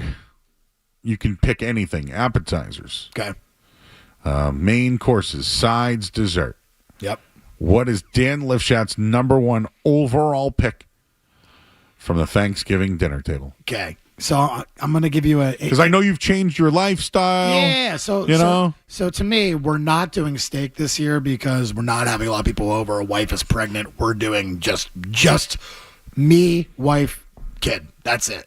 We're not doing anyone else. You no your family. pilgrim hats and turkeys. We're doing We're doing very low key because we're basically not going out. Like after the next 2 weeks. Yeah, you're gonna be sweatpants, locked and not in moving. Locked in the house. We're not going anywhere. So usually for me, I want a fat fillet. I just want a fillet cooked perfectly, seared the way I want it. That's what I want. This year, because we're not doing that, it's going to be I'm making a special mac and cheese. My kid's never had mac and cheese. She's never had sugar. She doesn't eat processed sugar because I don't want her looking like me. If you know what I look like, you'll know why. And so because she's the cleanest that you probably ever seen. Talk to me. Build this thing for me. Okay, so I have organic clean cheese from the Amish farm that I am a block of cheese, shredding it myself. Okay. We have A1 grade milk, which is going in there. So I don't. That's my least favorite. What kind of noodles are they? Real noodles, or are they chickpeas? So it's made. No, they're real noodles, but it's made with basically the healthiest. I'm blanking on the name of it right now, but it's basically flour. high grade A1 clean organic flour. It's incredibly clean. You have to get basically have to go to your local co-op organic store to get it. It's stupid. And that's it, or what else? And so basically just 3 or 4 different types of super high end cheese. Probably throw a little chive or something in there. Brown it, cook it, make it all Any nice and breadcrumbs on the top or anything? No Ritz crackers? No, none of No that. butter? Oh yeah, definitely butter. Butter and milk, 100% butter. Again, but the super clean stuff, noodles, cheese. So super clean mac and cheese. Yeah, but it's gonna be. Look, I made it before, and I'll tell you, even if I was not eating clean, I would still eat the heck out of it. So there you go. All right, there's Dan. That's my number one pick for Thanksgiving. It sucks, by the way. I'm very much aware. I don't need you guys all to tell me that it sucks. I'm trying to not be fat anymore. It sucks. All right, we're gonna do in or out. Okay. We'll do that next here on 98.5 The Sports Hub. What's it gonna be, McFly? Are you in or out? More Joe Murray coming up on the Sports Hub.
I'm the one you need for a dirty deed. I'm the best. Success is guaranteed. Let's do it, Skaz. What do we got tonight, bud? All right, gentlemen. Can you hear us, by the way? What's up? You can hear me, right? Yeah, it's something's going on back here. It's not great. Oh, great. Yeah, not good. Oh, call Dennis on a holiday. I put a ticket in. We'll see what happens with that. Poor Dennis. Yes, no, not great. Very staticky for some reason. Tough listen, but we'll figure it out. We'll power through. You mentioned Thanksgiving football. Thanksgiving. Let's start with some Thanksgiving football. Chiefs Cowboys will be the most watched NFL regular season game of all time. Are we in or out? And hey, will Taylor Swift be there? Absolutely, Yes. right? Yeah. Thanksgiving Day. She'll be the star. She'll be the star of the show. Is Brady broadcasting? It's in Dallas. I mean, it's the Thanksgiving game. She's going to do Thanksgiving, obviously, with Travis, right? Yeah, gotta be. She's got to be in Dallas, 100%. It's going to be the biggest game for her. Yeah. It's the Taylor Swift game. Outside of the Super Bowl, it's the Taylor Swift. All right, take her out of it. Will it be a really big watch game? It's a big part of it. I think all the families will watch it because of her. That's true. Yeah. I'll be watching. I'm gonna say in. In. I'm gonna say in. Even though it's a terrible game for it to be the most watched game of all time, but I think I'm gonna say in. All right, we'll keep it Thanksgiving themed. Gentlemen, are we in or out on eating Thanksgiving dinner before 2 p.m.? Ooh. Out. You know why? Okay. I want the appetizers. I want my cashews. Okay. I want my shrimp with cocktail sauce. Okay. I want to eat a charcuterie board of cheese. I can see I that. want all of that. And then you say it's dinner at 2. But really, you eat it's closer to 3 after cutting it up and getting it all that. So, no, I'm out. Well, what's your preferred time to eat? 4, right? I feel like between 2 and 4, perfect. Okay, to me, 4 to 4:30 is perfect. I don't want to later than 4:30. 4 is perfect for me. I'm saying out too. I agree. I think that 2 is too early. It feels like Thanksgiving lunch then, not Thanksgiving dinner. And I agree because I'll be fast asleep by 5 in that case. I don't want that. I'm out. I want earliest is 3:30. Oh, I hope I make it to the night game. Yeah, that's what I'm saying. I'll be out by 5. So in that case, I want to be. If I eat at 4, I'll make it to the kickoff, and that'll be that. Yeah, I'm out 100%. I want 3:30 is the absolute earliest I want to eat Thanksgiving dinner. Yeah, I totally agree. 3:30 to 4:30 is the perfect window. The prime window. All right, gentlemen. All right, well, this is very controversial, I Prime guess. window. Sticking with the Thanksgiving theme, this from Bob Fox over at Barstool Sports. He said when he leaves his family's house for Thanksgiving, no Tupperware. His mom puts out a bunch of pie crusts and fills all of the pie crusts with the leftovers, and then you go home with a Thanksgiving leftover pie. Are we interested? Right? You want to go home with the goods. You got to bring the Tupper. Oh. Back in the 90s, Dan, Tupperware parties were real big. I can't imagine that would have been a lot of fun. Oh, yeah. Yeah, it was like Avon. I don't know if you guys remember that. Oh, yeah, it was a big thing. I prefer my leftovers in a Tupperware. So I'm not out. I just have a preference. I'm way out. Absolutely not. I want nothing to do with that. I'm a guy when I eat, I like to have like my things like I like separation and I can put everything together on a plate, but I want to see it separated, cook the amount I want, then put it together on a plate. Way out on this. No, I don't want a pie. I don't want any of that. I'm way out. Plus, what happens if one thing gets, has a lesser staying time than something else? Absolutely not. Way out on this. That's a terrible idea. Sorry, Bob Fox. I'm a big fan, but absolutely not. Your mom's got to fix that. Hard pass. Hard pass. Mr. Fox's mom, Mrs. Fox, out. Yeah, well, what happens if you have the mac and cheese and like the chicken in there? The chicken goes bad after like a day or two. The mac and cheese goes bad after like 4 days. No, we don't do that. Way out. That's a terrible idea. Terrible. All right, gentlemen, pivoting to some sports here. We got some news this week that Garrett Crochet and Garrett Whitlock will be participating in the World Baseball Classic. We touched on it briefly last night, but are we in or out on Whitlock and Crochet pitching in the WBC? So I'm out, but how am I going to tell them that I don't want them pitching in the World Baseball Classic? Just like McAvoy. I don't want him going to the Olympics, Dan. because he's already had an issue. Bruins suck. Who cares? Actually, no. They have the leading gold scorer. Come on. I know they do, but like, do you really think that they're going to be a good team? Well, is it a talking point that if Charlie McAvoy should play in the Olympics or not? I don't care if he plays because I don't think they're not a serious contender to me. So I don't care if he plays. How about the logistics of him getting hurt last year Yeah, in the Four he Nations? just got hurt a couple days ago. But he got hit in the face with a puck. But what I'm trying to say is he can't play right now. No, I know. But he'll play in the Olympics. Fair. It's not a great look, I'd say.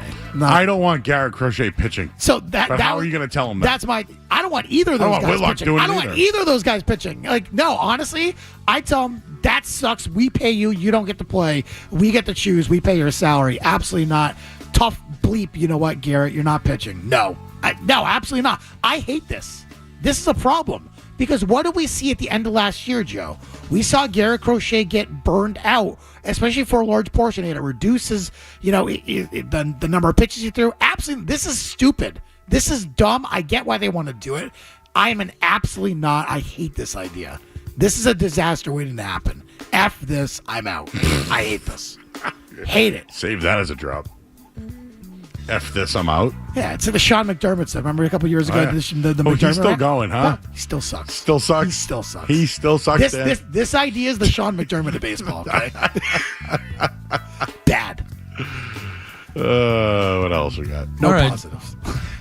All right, gentlemen, we got the Hall of Fame revealed 26 modern era semifinalists for the class of 2026, including first-year eligible players. We'll just do a quick in or out on the first-year guys and maybe some guys that are inching closer to the NFL Hall of Fame. Are we in or out on Drew Brees to the NFL Hall of Fame? In. Phillip Rivers. Out. Right now, out. Frank Gore. Out. Out right now. Good, not great. Larry Fitzgerald.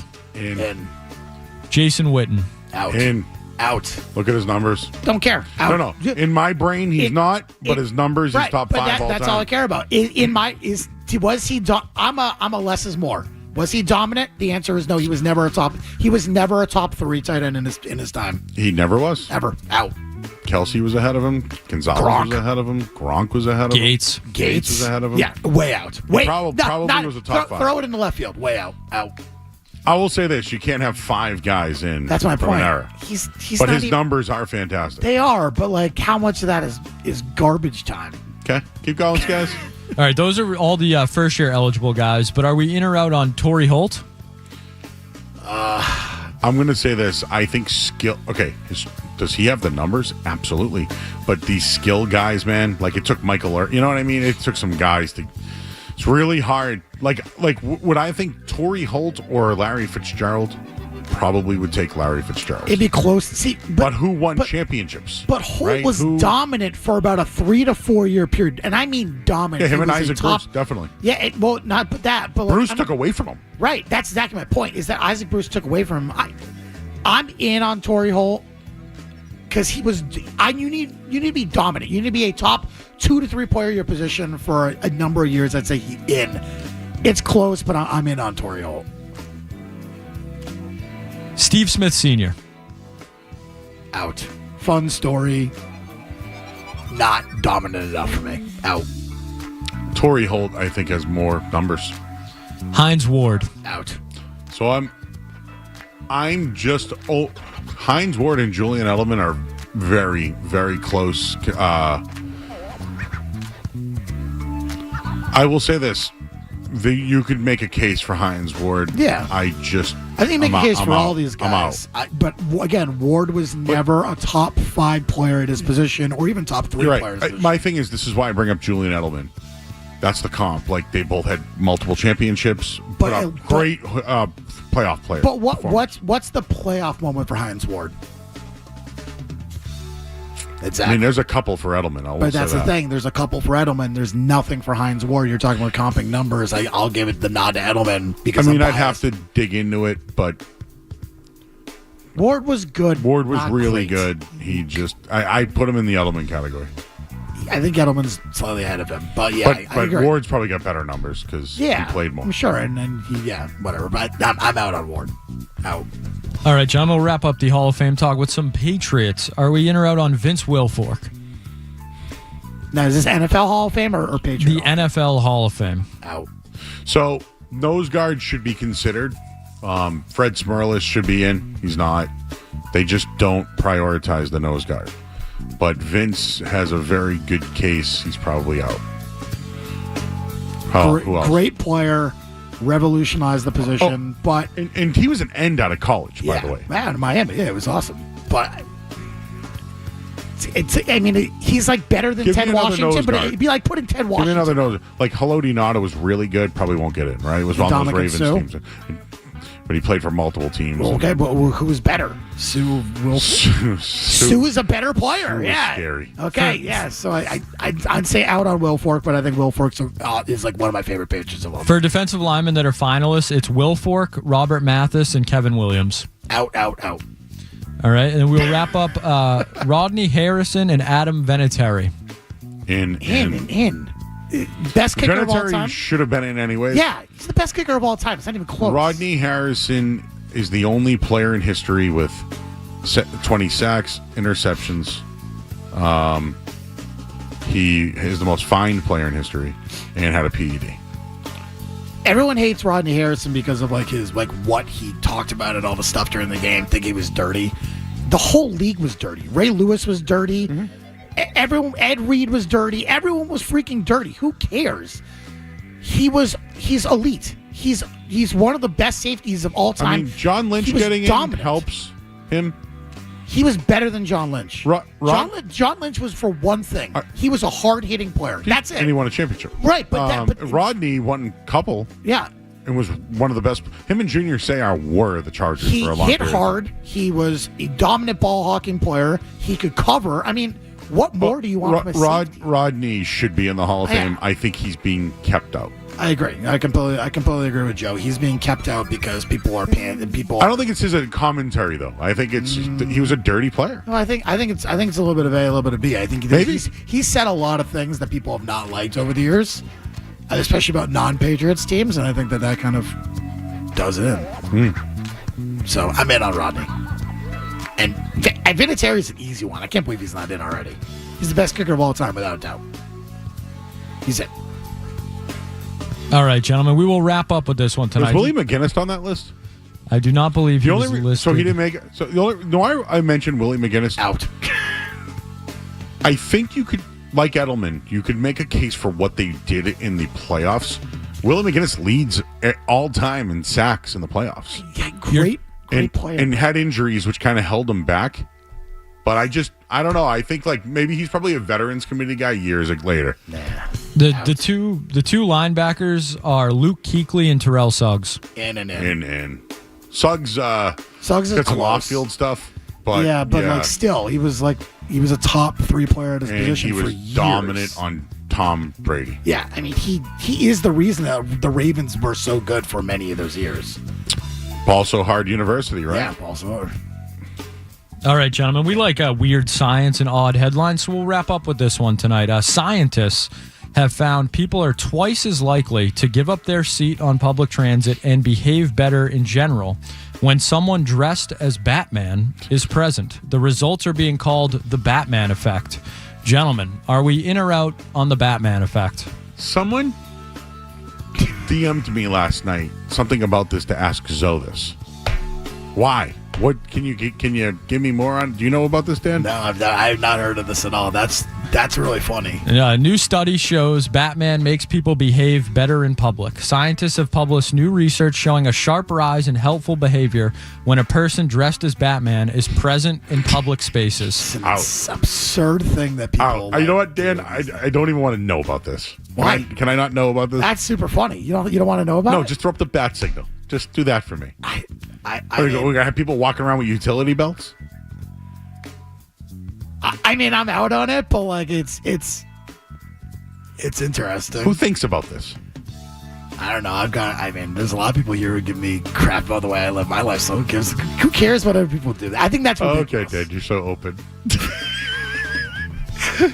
You're just so open to everybody. I'm definitely not. Let me tell you about Caleb Williams' fingernail color. Oh, yeah. Oh, you're so open, Dan. They should run that. Caleb Williams what's his CPOE? His fingernails are orange. Dan's like, to white, I'm a little weird too. I'm a little weird too. I like when people do you crap all that's over. That's a hell of a lot better than running the bat.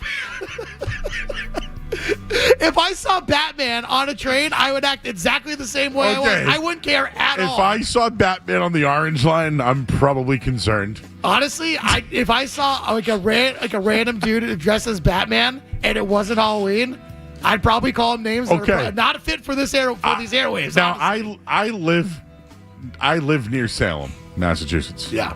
I have seen people in costume driving to Salem. Well, that's and fine. It's weird. During Halloween, that's totally fine with me. I'm okay with that.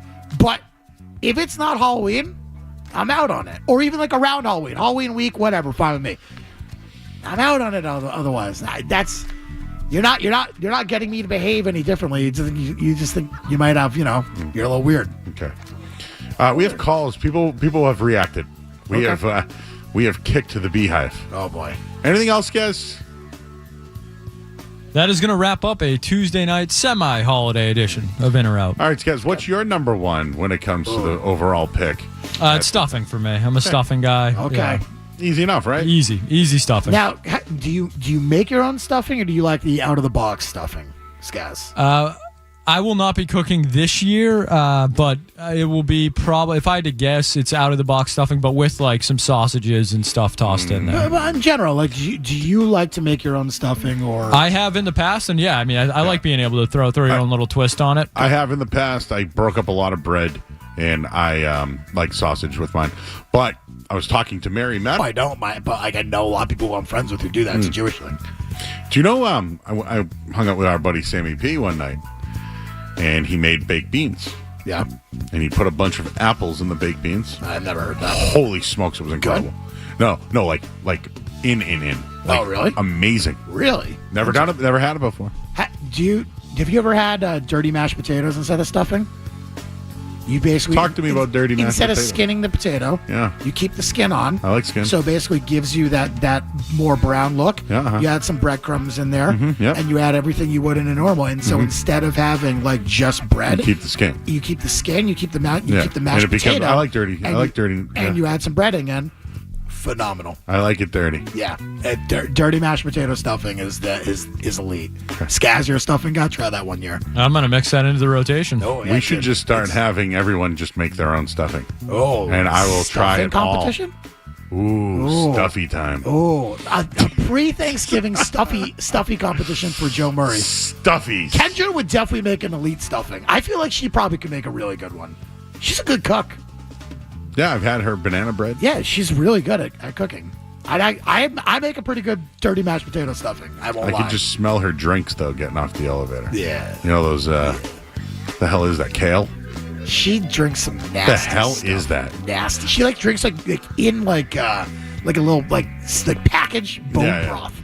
Just get the real thing, Kendra, and warm it up. So Crazy. when I used to work out, man, when it tasted worse, it really worked. All right. Well, let's take some calls. You ready for this? Yeah. Mike's in Woburn. If it's the Mike I know, have at it, Hoss. I'm all there with you on stuffing, too. Stuffing is incredible. It is the best. And you put some in the bird, and you have some outside cooked like in a giant casserole thing, and make sure you have it for a few days because it's the time of year to have it. It's amazing. For In and Out, did you guys mention Lorenzo Neal? Did he make it to the semifinals? Ooh, that's a good question. Fullbacks, I mean, is Larry Centers in? I'm just thinking of Lorenzo Neal was LaDainian Tomlinson's, who broke a lot of records. So I'd put him in there. Fullback of all time. Lorenzo Neal is the quintessential blocking fullback who not only was the basically lead blocker for Lorenzo Neal, he was the lead blocker for Eddie George. Yep. He was the lead blocker for Corey Dillon, all when they had career years. Yeah. I made a basically whatever team Lorenzo Neal was on in fantasy back before websites told you who to pick for fantasy, I would always pick the back behind him because he would road grade whoever was in front of him and they would run for at least 1,000 yards. The problem is that guy doesn't have anything statistically for the nerds to go off of and put him in the Hall of Fame. They need to basically force all these people that are voting to talk to the middle linebackers that had to take on Lorenzo Neal every week and ask them if he was a Hall of Fame caliber guy. Because that's the only way he's going to get his due from all these dorks that are voting for the Hall of Fame now. It's the only way. He deserves to be in there. The amount of yardage that he led block for is Hall of Fame worthy. It's an astronomical total. How he doesn't get in like that, because they have a freaking punter in there. Like how the quintessential blocking fullback of a generation plus doesn't get in the Pro Football Hall of Fame is kind of absurd to me. Agree, Mike. Thank you, man. Point. Happy Thanksgiving, buddy. Happy Thanksgiving, guys. Have a good one. It's a fair point. Good take. Yeah, no, he didn't argue with us. He actually gave a take. Yeah, I completely agree with that take. Lorenzo Neal's the best fullback. Who else? Like Mike Allstar was skillful. He wasn't necessarily. He was great, but wasn't a primary blocker. Do you get what I'm saying? Yep. Larry Centers caught a ton of passes, which I would consider him definitely. But the fullback's dead, dude. Way dead. Way dead. It's been dead for a long time. Like, long time. John's in Brockton wants to talk to Dan. Hello, John. Hey, Dan, Joe, love the show. Listen, you guys are missing the absolute goat of Thanksgiving. You can eat mac and cheese and stuffing every day of the year, but there's only one day that your mother takes that big turkey out of the oven and you get the skin. So I'm calling turkey skin the goat of Thanksgiving. White meat, dark meat, you just can't lose, right? No, the skin, man. The skin. The skin. We were talking about the skin on turkey, the skin on a potato. I like it, but I don't love it. It's fine. I'm not a big turkey guy, so like. Turkey does kind of suck, but I will tell you this: I want turkey on Thursday. I want turkey. I want gravy. I want stuffing. I want broccoli casserole. I want cranberry sauce. We're making a massive chicken, not doing turkey. I want rolls. No turkey. I mean, I can do squash or without squash. It doesn't really bother me. I don't care. We're doing squash. I like squash. I mean, I just was something that popped in my head. What about corn? I like corn. We're not doing it this year, but I'm a yes. I'm in on corn. I don't think it's a necessity. What about pasta? See, I think the Italians definitely you have to do they'll that. Do turkey and then it's like, oh, hey, we got the meats and cheese and then I got my go. Yeah, see, I don't think I need it. I think pasta would be more of like a Christmas dish for me than a Thanksgiving dish, honestly. All right, Dan, I'm going to say bye to you after this because we've gone long. Way long. But should we take a call on Josh McDaniels? Yeah, why not? Alan's in Auburn. Hi, Alan. Hey, how you doing, guys? Hey. This is my question. The last time I heard you two guys together, you couldn't say enough bad things about Josh McDaniels. And I know you, Joe, I heard you a few weeks ago. You took the L on that and the Patriots over. I was curious, Dan, what's your take now on this? Yeah, I don't think anything has changed. I think Josh McDaniels is the same guy he's been for the past 20 years. When he has an MVP caliber quarterback, he looks like a good offensive coordinator. When he doesn't, he looks like one of the worst coordinators in football. That is consistently what I've said for going back 10 years now. That is not going to change. Drake May is an MVP candidate. Is he going to win? Probably not, but he's top 3 in the MVP vote. Is Josh McDaniels good because of Drake May? Or is Drake May good because of Josh McDaniels? No. Drake May didn't throw the ball down the field the first 4 weeks. If the Patriots had thrown the ball down the field the first 4 weeks, they may not have 2 losses on their schedule. They might have 0 losses on their schedule. The Vegas game, the Pittsburgh game, they threw the ball down the field 0 times. Not once, not twice, not 3. 0 passes. How about the goal line, though? 20 plus. How'd you feel about that one? I felt it was more execution, but they did run multiple plays. They ran the same play 3 times in 6 plays. Did not like that. Okay. They also... Can we blame Josh McDaniels? Many times this year, what have they done? 3rd and short, halfback draw. This offense has been stagnant the last couple weeks. Do you guys see that? I Watch that? think when Keyshawn Booty has been injured, they've had some issues, and Diggs has been the one to So bail them here's out. the thing. Where's DeMario Douglas? What do I tell you? The second half of the season, Josh McDaniels' numbers of every single offense ever, if you go back and look at Josh McDaniels historically, his offenses in the first half have been good or great. His offense in the second half have been bad or terrible. We're now entering into that second half of the season, and so far, the numbers have been declining. They talked about it in the midday show today. Is he becoming too predictable? Was one of the first things they asked. The answer is yes.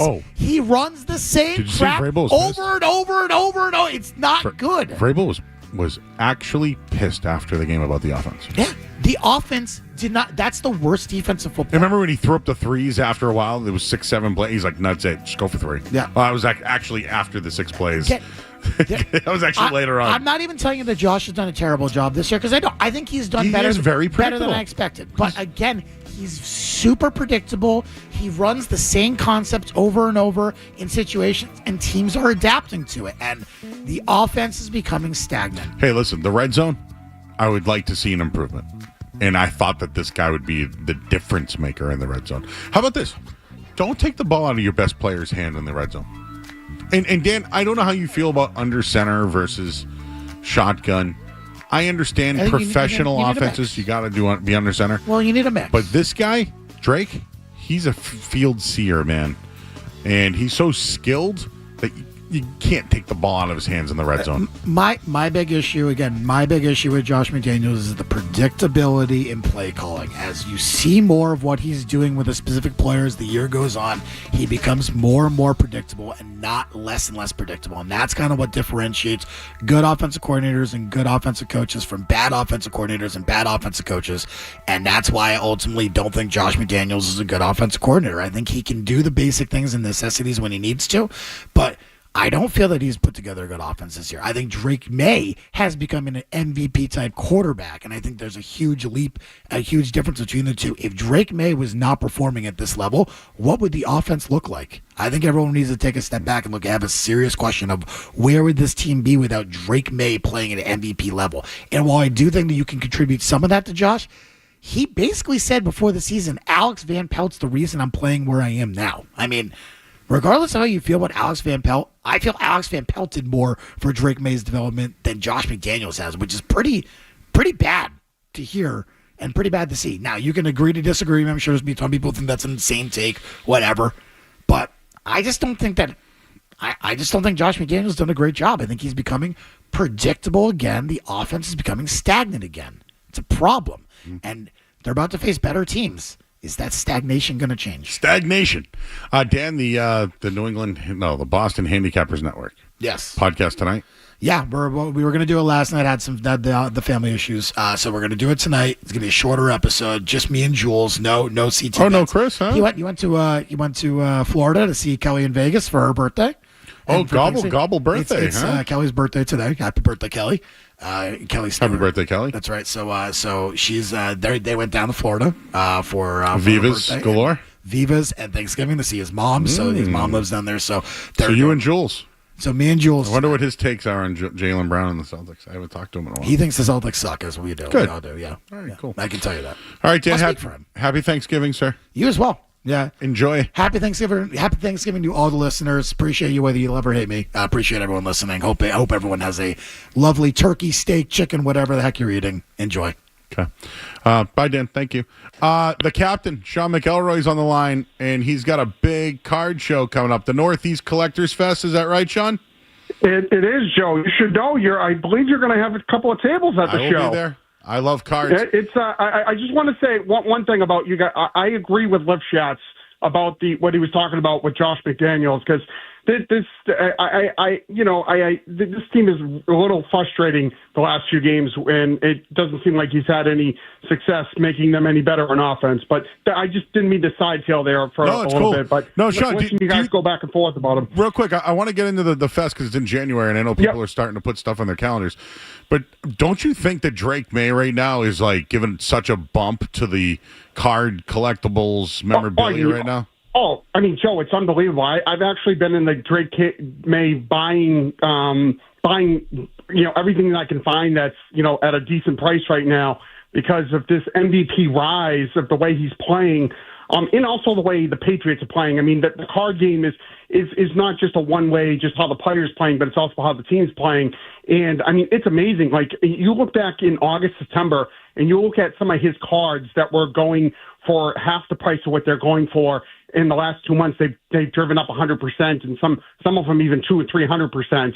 It's just it's kind of mind-boggling. I mean, when they drafted him 2 years ago, I didn't think he was going to be this guy, and then now here he is. I kind of wish that I got on the train last year and buying the Drake May cards because, I mean, last year you were buying them at 20-30% of what you're buying them now. Everybody, there's not even everybody asked me, hey, what's the price of this Drake May card? Somebody sent me a 101 card the other day and said, hey, what do you think this is? I said, honestly, it's about what the person who you're selling to is willing to pay because some of these cards you might say, hey, it's $200, but then you find out. Somebody's willing to say, hey, I'll pay $250 because I'm going to bank on the fact that $250 card I'm paying for is going to be $300 or $400 come playoff time because we all know the Patriots are going to make the playoffs unless something dramatic happens here. All right, well, Sean, you got the Northeast Collectors Fest. It's in January. It's a 2-day event, 24th and 25th. There's going to be 300 tables, autograph, guest photo booths, raffle items. I know you got some guests there. Who are some of the guests that are coming out? Yeah, so we announced last week we're going to have Garrett Whitlock of the Red Sox. He will be there signing on Saturday. We also announced Gerald Henderson, who played for the Celtics in the 80s and has that famous steal in the 19... Well, I forget. I get the Lakers. 81? And then we're going to have a big announcement tomorrow, so people stay tuned to our social media. We are Northeast Collectors Fest on Facebook and NE Collectors Fest on Instagram. And if you stay tuned, we're going to announce a big Patriots name tomorrow, a current Patriots player. He will be signing on Saturday, and I think people are going to be very excited. The only thing I'll have to say, Joe, is you and Lifshatz talking a little bit about betting here. I am betting against the Patriots making the AFC Championship game. I know I sound like a bad fan, but in order to get these current players to come that weekend, I need the Patriots not to make the AFC Championship game. And I'm sure the people at the Sports Hub are not happy about me saying this, but really, it's going to be a big guest. And then we're working on a couple of former Celtics players and Red Sox players on top of that. So hopefully in the next week or two, we'll have the autograph lineup set for everybody. You'll be able to. We're going to run a this weekend if people pay attention to our social media and also go to our website, which is the northeastcollectorsfest.com. We're going to put on ticket sales for the guys that we've already announced, and it's going to be 20% off the price of the ticket. So, for instance, if you're going to get Garrett Whitlock, he's $50, and he would be $40 if you buy an autograph ticket between Thursday and Sunday night, that's going to be our Black Friday sale. So anybody that's out there that wants to come to the show, we're going to be open between 9 and 6 on Saturday, the 24th, and we'll be open 9 to 4 o'clock on Sunday, the 25th. And hoping that people will, come by and see the show and come by and see you, Joe. And Sarge Mike Riley will be there as well, doing the PA for us. And it's going to be a great time, like you said. All right. It's the Northeast Collectors Fest, guys. It's 2-day event, January 24th and 25th. As Sean mentioned, it's the AFC Championship weekend as well. And dealers, if you want tables, they're selling quickly. NortheastCollectorsFest.com. He mentioned that you can find them on Facebook and Instagram as well. And big guys, Garrett Whitlock, Gerald Henderson, and more. Stay tuned for who else they have. I will be there as well. Sean, happy Thanksgiving to you. I'm sure we'll ramp this up as we get towards January. Make sure you eat the stuffing you were talking about. Because stuffing and cranberry sauce are my favorite. I can't wait to do a gobbler the next day myself. All right. Have a good one, Joe. Thanks Sean. for having me on. Appreciate you, buddy. It's the captain, everybody. Card shows, they're huge, man, and I'm there. All right. We are behind schedule. Thank you to Dan Lifshatz. I'm trying to get Joe and Luke in studio. When do we do that, Skez? 9 o'clock. All right, 9 o'clock. let's take a break. And we got the old, you know how the Patriots have the double score? We have the double break at night. We'll talk to you in a little bit here on 98.5 The Sports Hub. Don't go anywhere. There's more Joe Murray. More Joe.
Oh, man, if we had a Kowloon drop-off, man, we might as well just go home.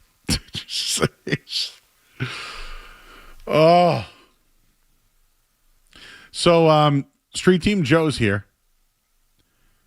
And then Luke is here, our old intern, who's now off to Ithaca. I did his podcast. Did you know we had a special appearance on that, guys? Did you know who? Did he tell you who joined? Another member of the Sports Hub? So I did the interview in here in the studio that I'm in. I think I stumbled into the room not too long after it was finished. That's right. Mark the Beetle Bertrand. A little 2-for-1. And he was like, "Oh, what do you got going on here, Joe?" And Beetle loves to just see what's going on. You know, he likes to. I would say that if there was a pot and there was a stir, Beetle doing this would be a very great He'd be one of the guys that I think I'd have in the stir pot. I would describe Beetle as in the know. He is always in the know. He's kind of a maestro. You know, he handles the midday duties. He does some of our pregame coverage. Oh, he's in the know. He is in the know. So we're going to get the guys in studio. I want to know Luke's thoughts on the Sonny Gray. And Street Team Joe, I think, has his top 5 because he's got a top 5 everything. But somebody asked, do the interns work or just come to chill? Luke is here to chill because he's home from school. We put him to work, though.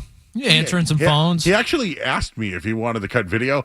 My problem is I don't have the capacity to tell him what to cut because I don't know what was maybe the Thanksgiving breakdown.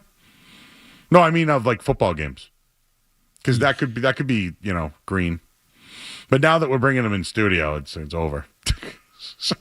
Street Team Joe working, Luke chilling. Yeah, Street Team Joe, real job now.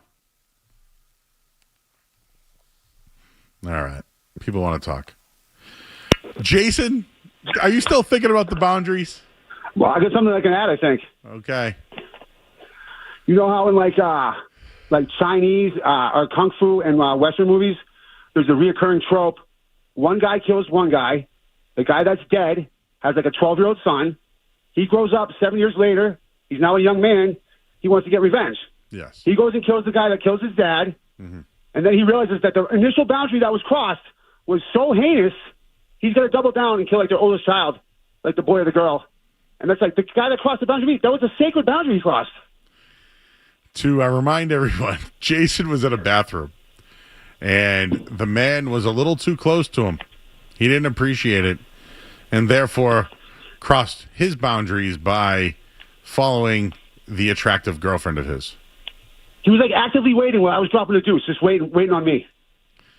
Have you ever seen the TikTok where someone's taking a dump and someone goes, "Nah, hell no, man, I'm waiting to see who this is"? Have you ever seen that?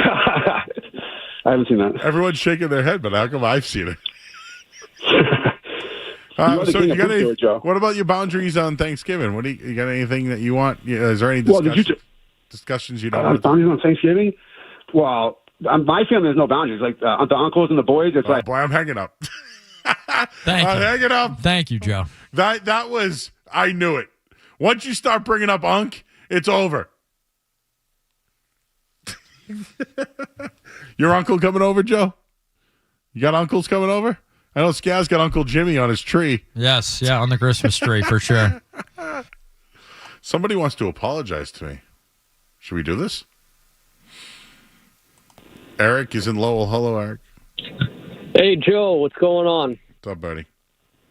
I called you a couple months ago when they signed Stephon Diggs, and I called you a homer. I said it was a publicity signing, and he was going to be trash.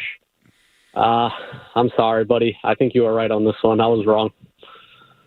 Well, it's a lot. That means a lot to me. Yeah, Well, I really didn't want to, but it felt right. I had to apologize. Well, what kind of publicity move could it have been, though?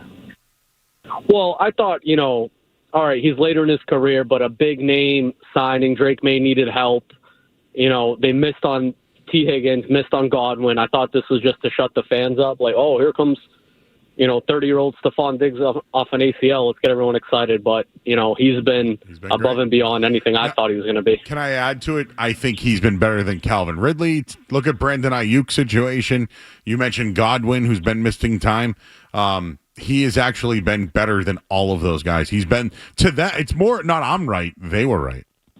Oh, 100%. And I just want to thank the Lord that we're not paying Ayuk, what was it, $32 million a year? Thank God. Now, next season, if they decide to go in the free agent pool, they still have that money to go get another top-tier receiver. Yeah, I think they might have to pay the piper. Eric, happy Thanksgiving, my man. Happy Thanksgiving, brother. Appreciate you. Wow, look at these people calling in and with their takes and then apologizing later on.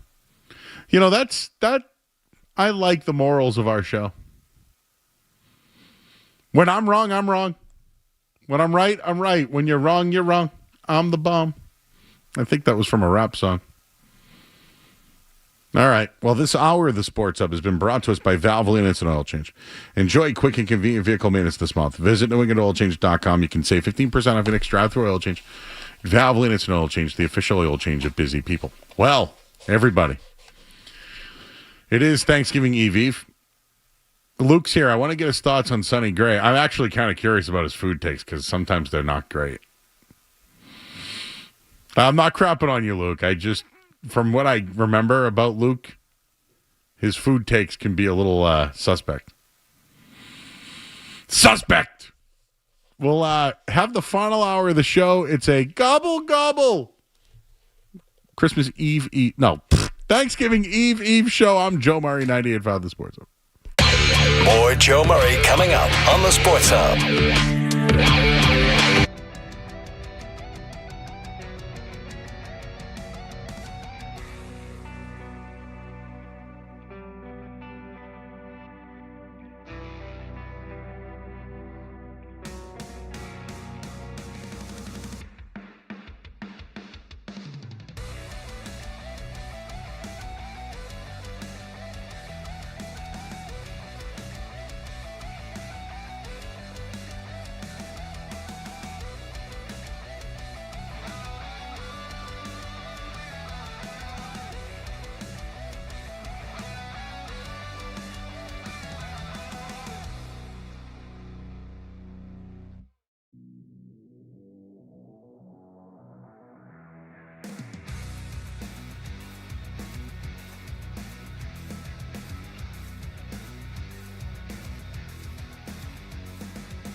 Is he a top of the rotation guy that they were promised?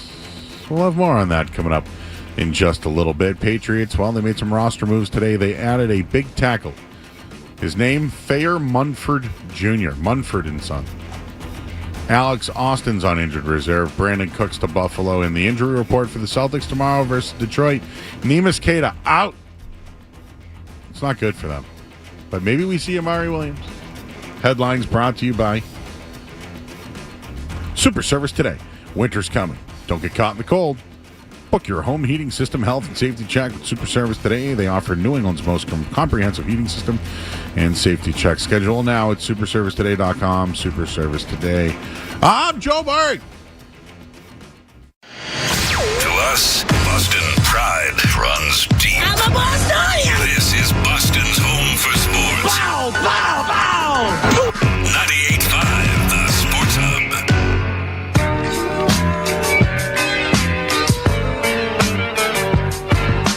You want a random take? Murray's got all sorts on stuff in the world unrelated to sports. So sit back, relax, and get your mind in the game and listen to the words of a grown man complaining.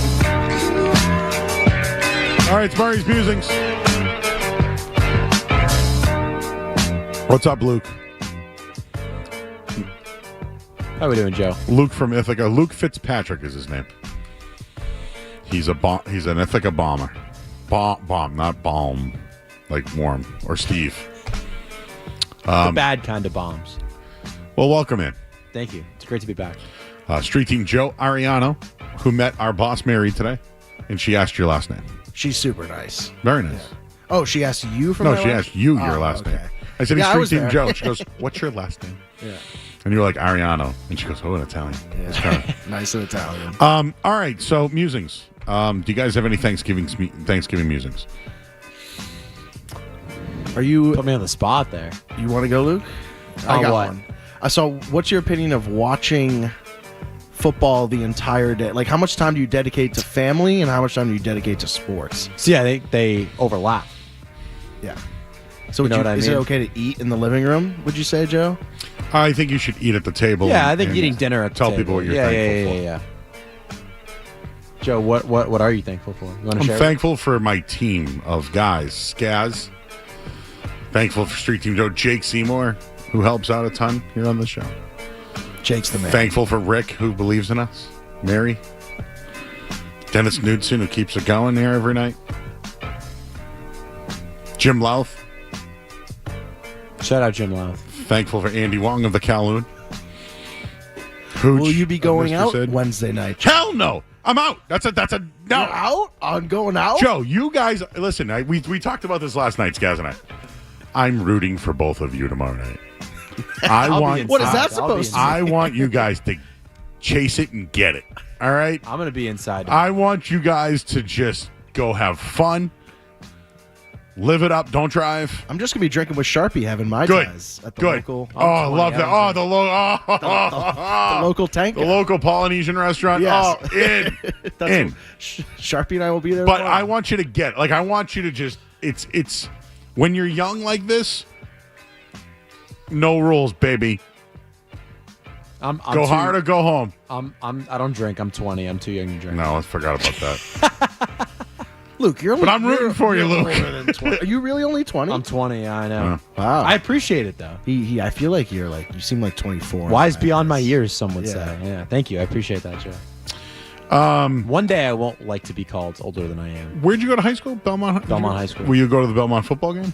Nah, because I don't know anyone that's there anymore. Like last year, I don't even know I forget if I went last year or not. I went 2 years ago though. The chat is asking, Carrie Ann in Seattle, loyal listener. Thank you to our listeners. I didn't even thank them. I'm sorry. In our chat. Did Luke's mom bring a snack for the show? Nothing tonight, Joe. Do you know who Belmont plays on Thanksgiving?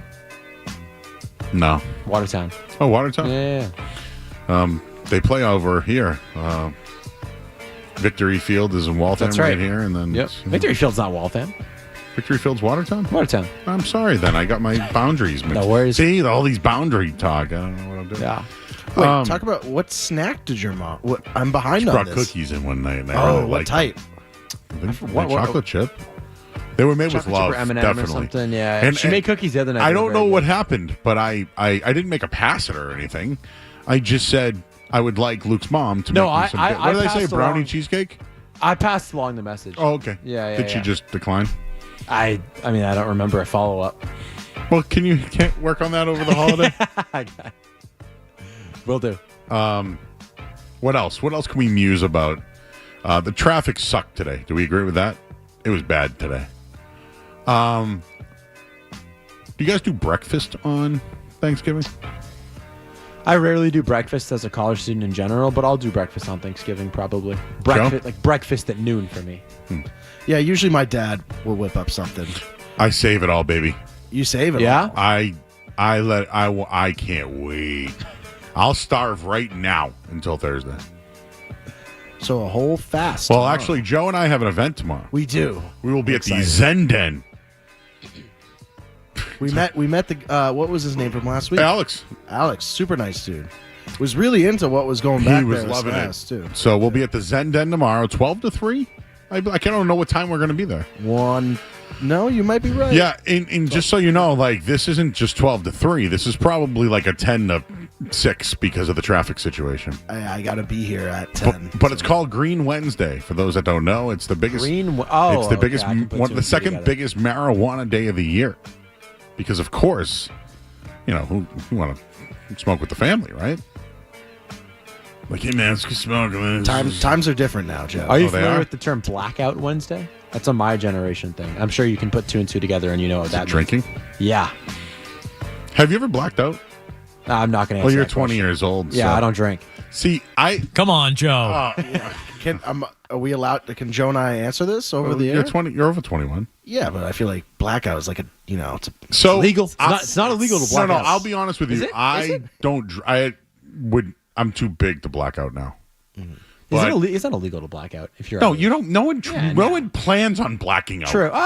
You might be surprised. You might be surprised. Never mind. No, I have You might one- be surprised. there are people I know that just they don't remember. Why do you think it's called anything Blackout Wednesday? Because they don't remember anything. Why do you think it's called Blackout Wednesday? Well, that's why. Because people drink to black out.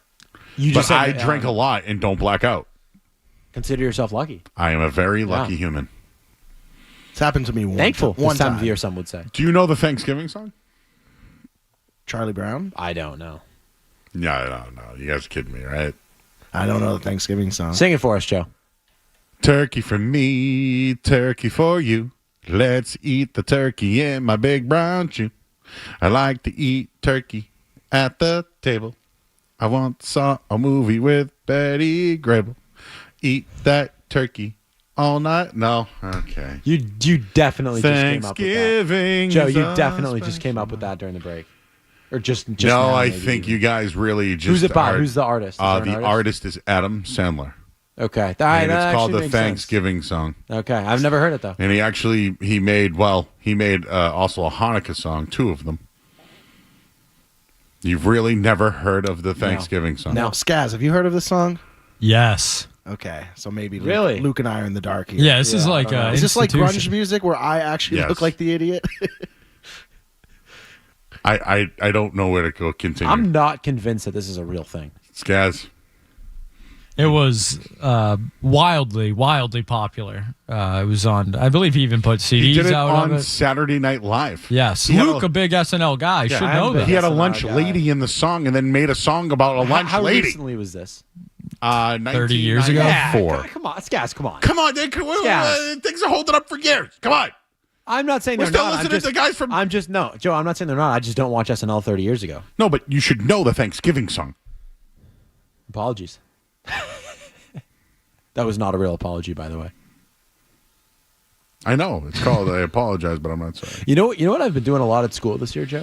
What's that? Cooking. Air fryer? No, like cooking. What are we cooking? I sent you one of my meals and you were out of it. You remember that? You were out on it. And like in like late Let's look it September. up. I texted it to you. You were out on it because There of you the go. avocado. Skaz was in. Oh, I don't like avocado. I know. Yeah, have you ever had one? Still? Never? No. Yeah. You should. I They're have a good. lot of Joe, Luke's. you're avocado in or out? I have a lot of Luke's. I on my love phone. avocado. Thank you. But we've talked Thank about you. this with Joe. Joe's been out. See, on Joe, I'm avocado starting a new guacamole. tradition. Oh, this. Yes. Out. Rice, beef, ground beef, sweet potatoes, and avocado. Yeah, I would eat Little that bit of without olive the. oil. I would move the avocado around. Okay, other aside from that, in or out? If you take away the Yeah, avocado. I would eat that. All right. I would eat that. See, I've started a new tradition, Joe. You know, I cover athletic events at Ithaca College. I'm sorry. What? I cover athletic events Yes, at you Ithaca do. College. Before I started this tradition. Was it 2 weeks ago? I'm gonna just eat a plain avocado before every game. Last time I did it and it went very well, and I'm gonna continue that every game for the rest of. Would you my eat a college plain career. avocado? Oh, I've done it Jim? multiple times. Come on, Joe. Would I eat I think I would. Okay, I thank would you. eat a plain All right. avocado. Someone's got to back me up. You know, Joe, who on Wednesday night will be going crazy, Who's that? is our friend Sharpie. Oh, okay. Well, this will lead us into that then. Sharpie is online with us right now. Hello, Sharpie in Oak Hill. Hey, Joe. Happy Thanksgiving. Joe Ariano, you really, really disappoint me. You don't know the Thanksgiving song. That's just wrong in all levels of life. I'm not disappointing though, because I don't know it. Well, no, because I don't know you, but yeah, not disappointing at all. It's understandable with your age, but it's a great song. right. Okay, Lunch Lady. I mean, Chris Farley dancing Sloppy around. Joe, sloppy Sloppy Joe. It's just a great song. Now, as for Blackout Wednesday, I have never blacked out on a Wednesday before Thanksgiving because, like you, Joe, I am too big to actually physically black out on just beer. Thank you. And Joe Ariano is not ready for Lotus in Medway yet. He's just not. The Lotus, baby. The last time I went to Lotus, I sang Shallow with someone I didn't know. I was like, tell me something, girl. And then some girl just started singing it, and I'm like, all right, cool, thanks. Yeah, no, it's yeah. That's, Oh, say hi to Wayne. Say hi to Wayne over there. He knows me. Oh, I will. I'll see. Oh boy, I'll say hello to him. I'll be there. Actually, I'll be there between Christmas and New Year's. You'll be there every night. Sharpie, No, I live in Westboro now. That's a long ride for a man of my size? drinking ability. Oh, okay. All right. Sharpie, what if you were going to have a draft of Thanksgiving, what's the number one thing that you would need to have? It could be anything, appetizers, dessert, main courses, whatever. What's your number one? Well, my number one anything for Thanksgiving is the green bean casserole. I need it. I can sit there and eat it. Leave everything else off the table. Thanks, Sharpie. he came at you and then drops a "I need the green bean casserole." Yeah, Sorry, Sharpie. I'll eat it. But that's like, top 5, Joe? No, not even top Green bean 15. casserole? Top 50? No. Top 20? No. I'm out on green bean beans. casserole. Joe, you remember the Stadiums to Studio podcast, which you came on? That's correct. We did last week. We did a Thanksgiving food draft. Oh, you did? We did. Well, where'd you get that idea? I genuinely my own head. Well, but- thank you. Well, I wonder if maybe Well, I have something to cheer you up though. An influenced. idea that did come from you. And this is frustrating, not of anything of your doing, a frustrating side note. But I, of course, as one does, or I suppose I can accredit a lot of this to digital promotion. Right? You're familiar with the concept. You put me to work for that a lot over the summer. So I went to promote the episode on Twitter, and the episode was very behind. Like the Spotify page was very behind, so it didn't get uploaded until like last week. So it's no good anymore. So that it's a would shame. be called not evergreen. It's a shame. I don't know what that means, but it's a shame, isn't it? Isn't that frustrating? Here's what I'm trying to tell you. It came out in 93. It's still played 40 years later. What year? 40 years later. 30 years later.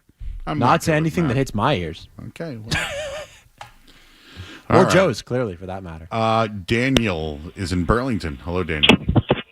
So first off, the stuffing that's actually cooked inside the turkey with gravy on top is the best side on the face of this planet. If you don't think so, I beg to differ. By the way, Belmont used to play my high school, Stoneham, back in the Middlesex League, and we used to destroy you while I used to work inside your city at Hillside Gardens. So Belmont, weak. Sorry. Referring to Belmont as a city is a compliment, I think. I appreciate It's just weak, dude. I mean, Watertown gave us a fight. Lexington gave us sort of a fight, but like Belmont, it was like, I think Leroy played for them. Actually, How long ago was this? He did. Well, I graduated in 98 in high school. Yeah, so 27 years ago, and you're still flexing. Like, I scored a touchdown on Thanksgiving forever, 25 baby. years ago, probably to the day, and I just flexed. But, like, the rivalry stuff's over now. Actually, a kid I played on Thanksgiving against is my buddy Dom, who owns Dom's. I saw his buddy Greg, and he goes, "You're Joe Murray, truly." I was like, "Yep." He goes, "We hated you." And I'm like, "Damn, 25 years later, bro, you still hate me?" Want to hear my one cool athletic flex? It's not Please. even a flex. In rec ball, so basketball. I played rec basketball. My grandmother would actually pay me for every point I scored. I got $1, and so $1 richer than the day before. Yeah, by the end of the season, especially towards the end of games, kids would force feed me the ball to help me get as many points as I possibly could, so I'd get paid out. What great teammates. Are you good at Pop-A-Shot? I am good at Pop-A-Shot. I feel like you would be a good at competitive Pop-A-Shot. Pop-A-Shot contestant. Yeah, I ran the event the other night at Hurricanes. Oh, I've been there. Yeah, that's competitive. It was. I did probably the like did the 50 championship a couple people. of years ago. Yeah, and then they ran them in to do the half court shot. Yeah, they got rid Dude of missed that. the half court shot by like this much. Really? Yeah, it would have been What 25 happened? grand. 25 grand? Thanks to our Pop-A-Shot friends is my thing. over at Miller Lite. Pop-A-Shot's my thing. Basketball with like a half court basketball, also my thing. Mike the Leprechaun is on the line. Hello, Mike. Hello, Mr. Murray. How are you? Remember me? How are you, bud? I'm great. It's raining in Framingham. Oh, it's raining men. Hallelujah. It's raining men and women and cats and dogs. Cats and dogs. So today, the traffic. I'm hanging in there. I had to go down to Costco, to BJ's and Market Basket today. I'm having a 3-day marathon of food because my kids are coming in from out of state on Wednesday, and I'm up at 2 o'clock tomorrow to get the turkey in the oven. Oh, my God. And deep frying that thing or what? No, but because my kids don't even eat turkey, but I like turkey. What do you mean by so 3-day they want marathon? steak and they want sausage, and we have the potatoes and the mushrooms and the onions and the squash and the green beans and all they want to eat is chips probably and shrimp and whatever shrimp. I and love shrimp. I know. Do you like chowder? Chowder? What? Do you like chowder? Clam chowder? Like chowder? Yeah, chowder. Chowder. I love clam chowder. I know you do. You were not a running back. You were not I was an fast offensive. guy. I was an offensive lineman. Yes, I was a fat guy. Yes. Yes. Well, okay. Well, I was a skinny guy. I was a midfielder. You play rugby, when I right? played professional. Midfielder. Okay. I was hey, a midfielder. so- Mac and cheese and rice. I have the whole shebang. Wow. And what I don't pass out or give to my friends and neighbors here and my kids, I'll pass out to the homeless on Saturday. Oh, that is very nice of you. Well, it's important because It is very important. people. It is. What are you doing for Black Friday? I need to buy sneakers. Sneakers. Yeah. Okay. Well, good luck on that. Go to Dick's, I guess. Dick's. So my drink of choice on one of my friends likes champagne for Thanksgiving. Yeah, yeah. And I like Guinness. I like the Guinness. Oh, I love Guinness. Yeah. Mm-hmm. So Thursday, actually. So the kids, all my gang, my guests are coming on Wednesday and Friday. Thursday will actually be a rest day for me. I can watch football all day. Mm-hmm. Yes, and that's kind of cool. Is there any Irish-themed Thanksgiving foods? No, because in Ireland, Thursday for Thanksgiving is just Thursday. There's no Thanksgiving. Turkey Day in Ireland is Christmas. I don't think I like that. Do you realize Thanksgiving is only America? I don't care. There's one in Canada. Is there really? It's Canadian Thanksgiving. They already had it. But like, it's a big deal. It's like I actually think it's Memorial. No, it's one of those holidays. But it's the same idea. Gotcha. Same thing. Yeah, that's cool. Joe, before we go to break, I have a question for you. I'm going to show you a photo. I'm going to ask you what this looks like to you. Okay. Okay. It's a food. All right. What is this? And I'll show you as well, Joe. It's Root Team Joe. What does that look like to you, Joe Murray? I think it's a burger. Okay. All right. Burger. Street Team Joe. Smash burger. Yeah, smash burger. All right. So my first thought was, when I picked it up, was Nutella.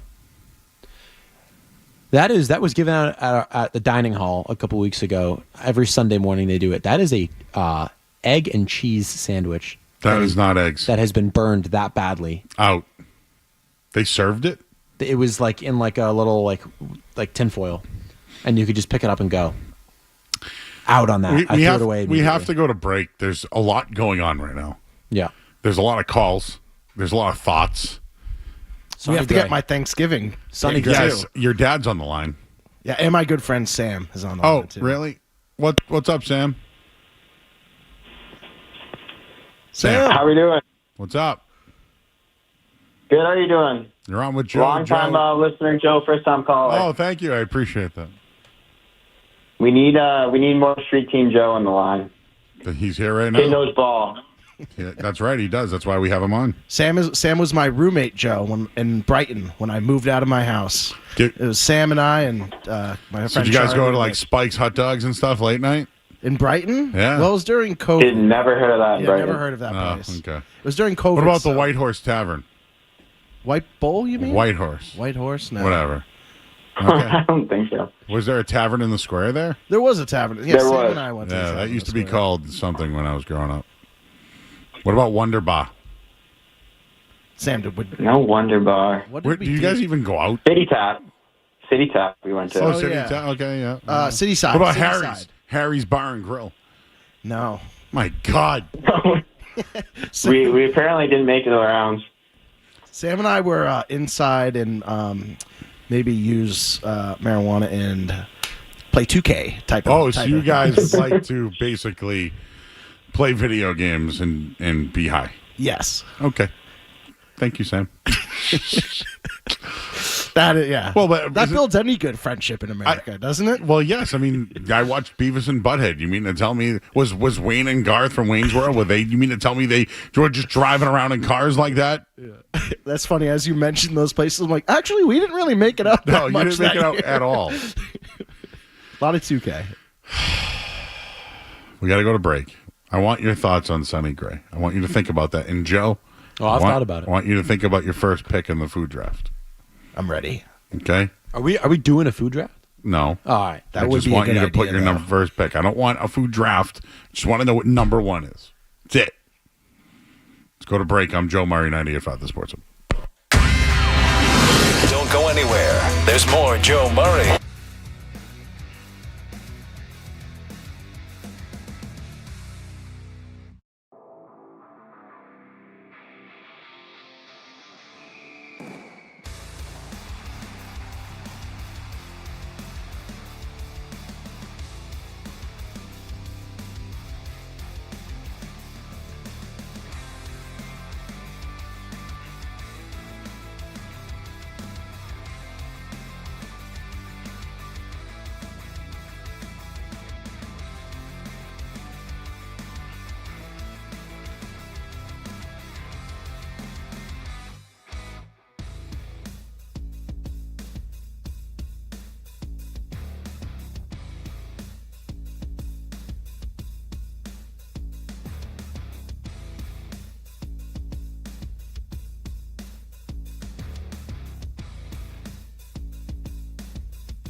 Up all night to get lucky. That's the name of the song. Street Team Joe, what's your number one pick in the Thanksgiving draft?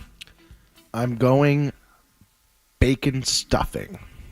My dad makes it, and it's absolutely incredible. It was a tough choice. I was deciding between mac and cheese.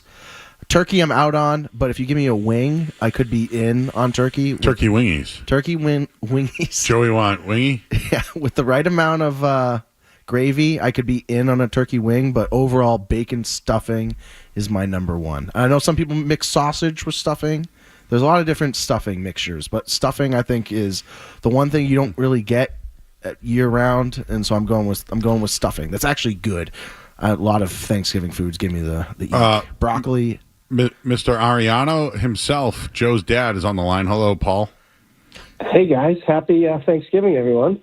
How are we doing? What do you think about the bacon stuffing? Well, I've made the same bacon stuffing for probably 30 years. I would say it's in the A+ category, Joe. I know there's not many top foods five? you put in that category. A+. Oh, A+. Okay. A+, yeah. But I will say the best of all Thanksgiving foods, which is not really a Thanksgiving food, but as a kid growing up, I did not like turkey. And we have a great Italian tradition. We make something called cappellettis. Do you know such a thing? You might have to indulge me. So you know what tortellinis are? Yep. Right? You know what tortellini soup is? Oh, yeah. Okay. So imagine making tortellinis yourself. I see it now. Yep. And in the middle, instead of putting cheese, you make a mixture of veal and pork and chicken and in the garlic tortellini? and Romano. You make little tiny meatballs, and you pinch the dough, and you freeze these things. And then on Thanksgiving morning, that was the appetizer. You'd make a soup out of the tortellini. It's child labor laws are being broken at my mom's house. I can assure you of that. On good years, we would make like 2,000 of these. Dad, did you know the Adam Sandler song? I did. Oh yeah. Oh, okay. So it's a Luke. And Like how did I was actually standing up and dancing while Joe was singing. Okay, Luke. So I guess this one's on. Add this to guess the we're list of alone. Yeah. grunge music. This and grunge. I'm worse on you than me. Is there any other Thanksgiving? Hey, in or out on the Macy's Day Parade? Out. I'm good. I'm in. Okay. You're in. Why are you in? I think it's very Americana. I think it's very New York.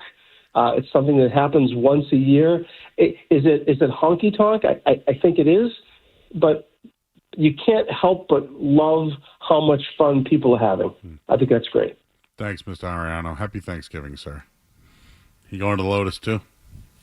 He probably is. Yeah. I mean, I'm going. Where do you sit at the Lotus? I've never been to the Lotus. Get out of here. Never been. If you were going to do karaoke, what song would you do? Boulevard of Broken Dreams. I walk these empty streets. Oh, isn't it Lonely Road? Different verse. Yeah. Same thing, yeah. Only me and I walk alone. My shadows. No? Scared? Yeah. It's a 29-year-old sad single boy song, so I relate to it. I used to listen to Green Day in 1992, guys. They came out with a song called Dookie. There's one Green Day song. Hold on. God, now Luke's thinking. Hold on. Let's talk to Topher. Topher. They know Green Day, but they don't know a Thanksgiving song. Sad. What is going on here? Hi, Topher. Hi, guys. How are you? I'm doing excellent. What are your Thanksgiving plans? My Thanksgiving plans are making food with my mom, relaxing, and getting ready for a show. Big card show this weekend, right? Comic show? Yeah, it's toys, cards, collectibles, the whole shebang. Oh, you got to send Street Team Joe that mask with the Patriots on it. Oh, yeah. Well,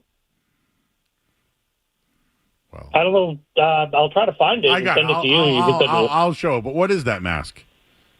What was that from? Star Wars or something? What, the mask? Yeah. That was an Iron Man mask that somebody redid over. There you go. What would be the number one pick in your Thanksgiving draft, Topher? Homemade stuffing, man. Everyone's just on this. pure homemade stuffing. Thanks, Toph. Appreciate you, bud. 2 minutes. Can you give me a Sonny Gray breakdown? Well, first, Good Riddance. Do you know that song? Green Day? Yes. All right. That's the it one. Was Green called Day Time song. of Your Life. It's called Good Riddance. So take the photographs and still that was my class song. Was it really? It's because a sad song. Came it's out a sad song. Came out 25 years ago. All right. What, Joe Sonny Gray? What? Sonny Gray. Thoughts?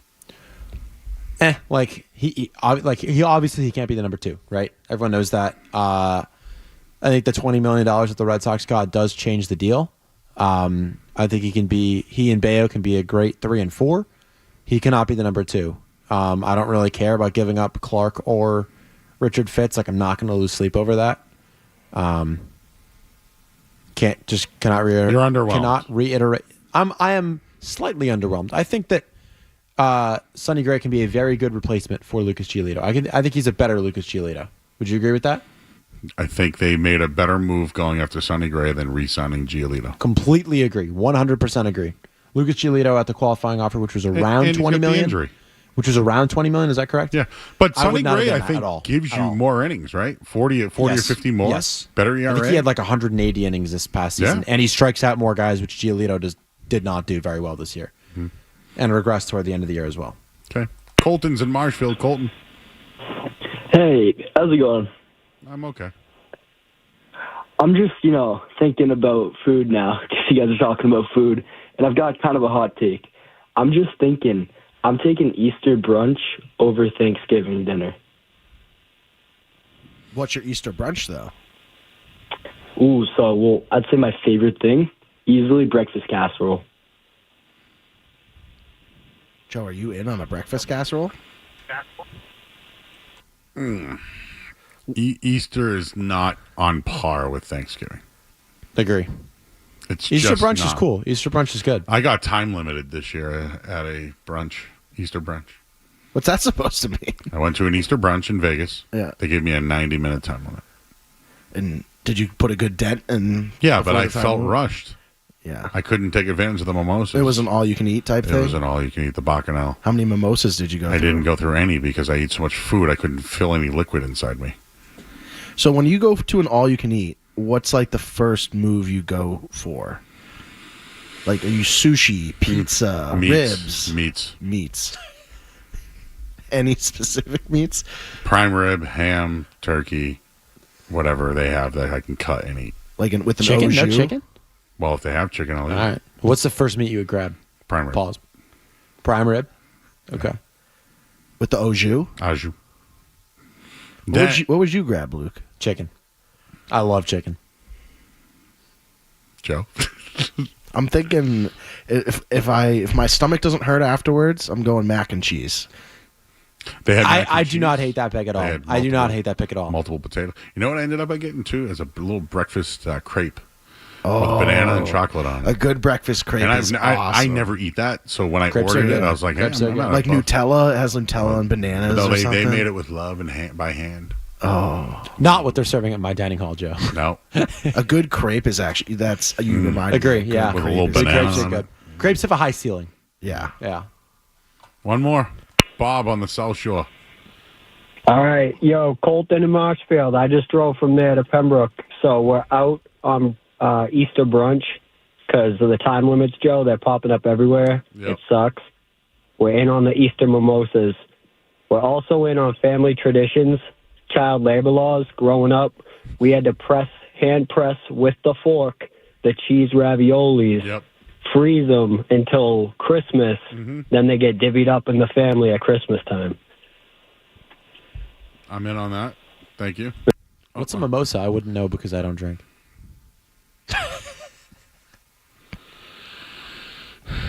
Champagne and orange What's juice. that? I can't tell you because I can't drink. What's champagne?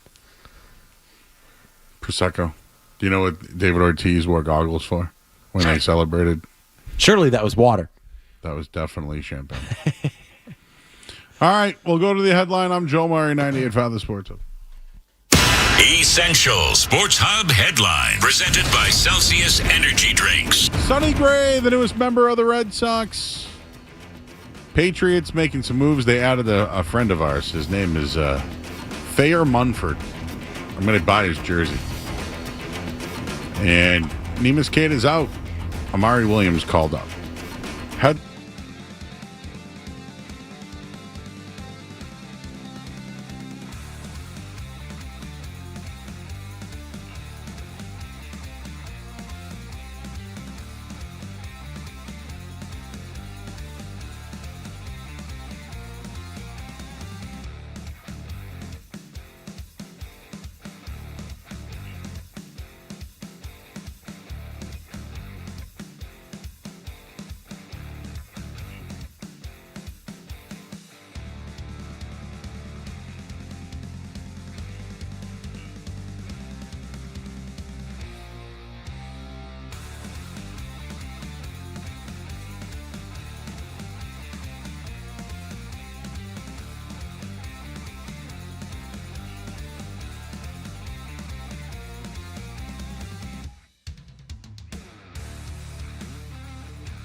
working the Celtics game this week, one of the green teamers on the podcast. He will be your studio host for pre-halftime and post-game. That's the Black Friday game, Scaz? That would be tomorrow. Oh, so I'm sorry, tomorrow. Tomorrow, Celtics visiting Detroit. I will be, pre-game, halftime, post-game. You can catch me and Jake Seymour on WROR tomorrow. The green teamers are running the show. Love that. Guys, what do they got? 12 in a row? Pistons? 13, I thought. They've been one of the better teams in basketball. How about recently. those Toronto Raptors? Raptors, a little bit of a surprise this year. Fun team.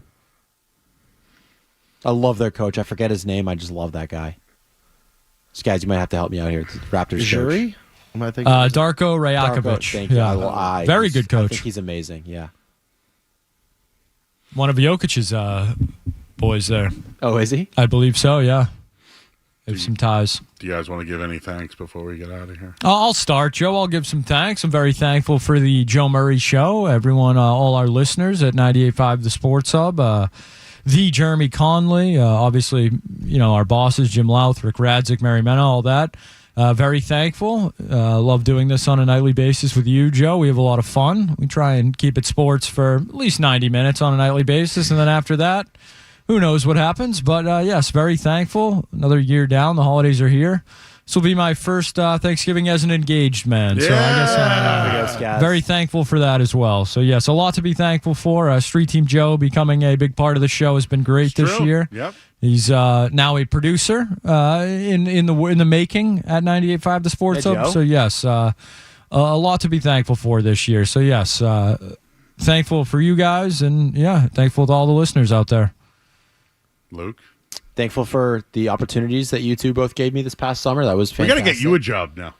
Well, I still got. Don't rush me. I'm not graduating this year. Junior. Yeah, I'm a Did you junior. know that? I'm a junior. He's a kid. I thought he was like 24 years old when I saw him in the parking We'll lot. celebrate with mimosas. I was like, how's your 401k doing? Thankful to be in good health. Thankful that my family is in good health. That about covers it. Thankful for all the opportunities and everything each and every day. You're welcome. And all of you guys. Joe? I got to follow up Skaz. I got to thank the night Congrats show. to Skaz, by the way. Congrats, Skaz. Yeah, Skaz. That's awesome. Skaz being engaged. Skaz That's just awesome. Burying the lead over here, yeah. Yeah. I got to thank the night show, both you and Skaz. I just got hired recently, and that would not have been possible without you and Skaz letting me come along with you guys in the night show here. And Skaz and teaching me a lot. Joe, you've been teaching me a lot, and I appreciate you guys taking me under your wing. And I also got to thank Kelly Anderson. She was huge in getting me hired. She was huge in, introducing me to Skaz and Jim. And so shout out to Kelly too. I'm very thankful for her. You know what? Another thing I want to add that I'm thankful for. Craig Breslow's willingness to do deals no matter what. Seriously, Heimblum did not have that ability. Thankful for Drake May. Jason Tatum. I do want to give a shout out. So I want to give a shout out to A. Arsenal and Sons Landscaping. They're Christmas lighting in Spencer. They're backed up every year, so they set up Christmas lights for people, and they've been backed out. But shout out to Alex and the Arsenal family. They're out of Spencer, Mass. They took their time on the day off to decorate a family member's house while they're going through something at the moment, but they took their entire day off to decorate the house. And not only did they fill the lights with bright, but they filled up the hearts. And this is the season of giving thanks. And I wanted to shout out A. Arsenal and Sons Landscaping and Christmas Lighting in Spencer. Alex and the Arsenal family in Spencer, Mass. They made a home beautiful and magical. So I wanted to just share that. This is the time of year, guys. You see someone pulled over on the side of the road, you might want to, hey, you think they got a flat tire, Joe? You got to get out there?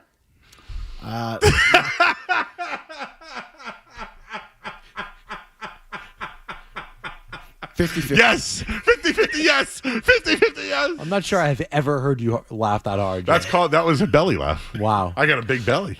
Did you know that?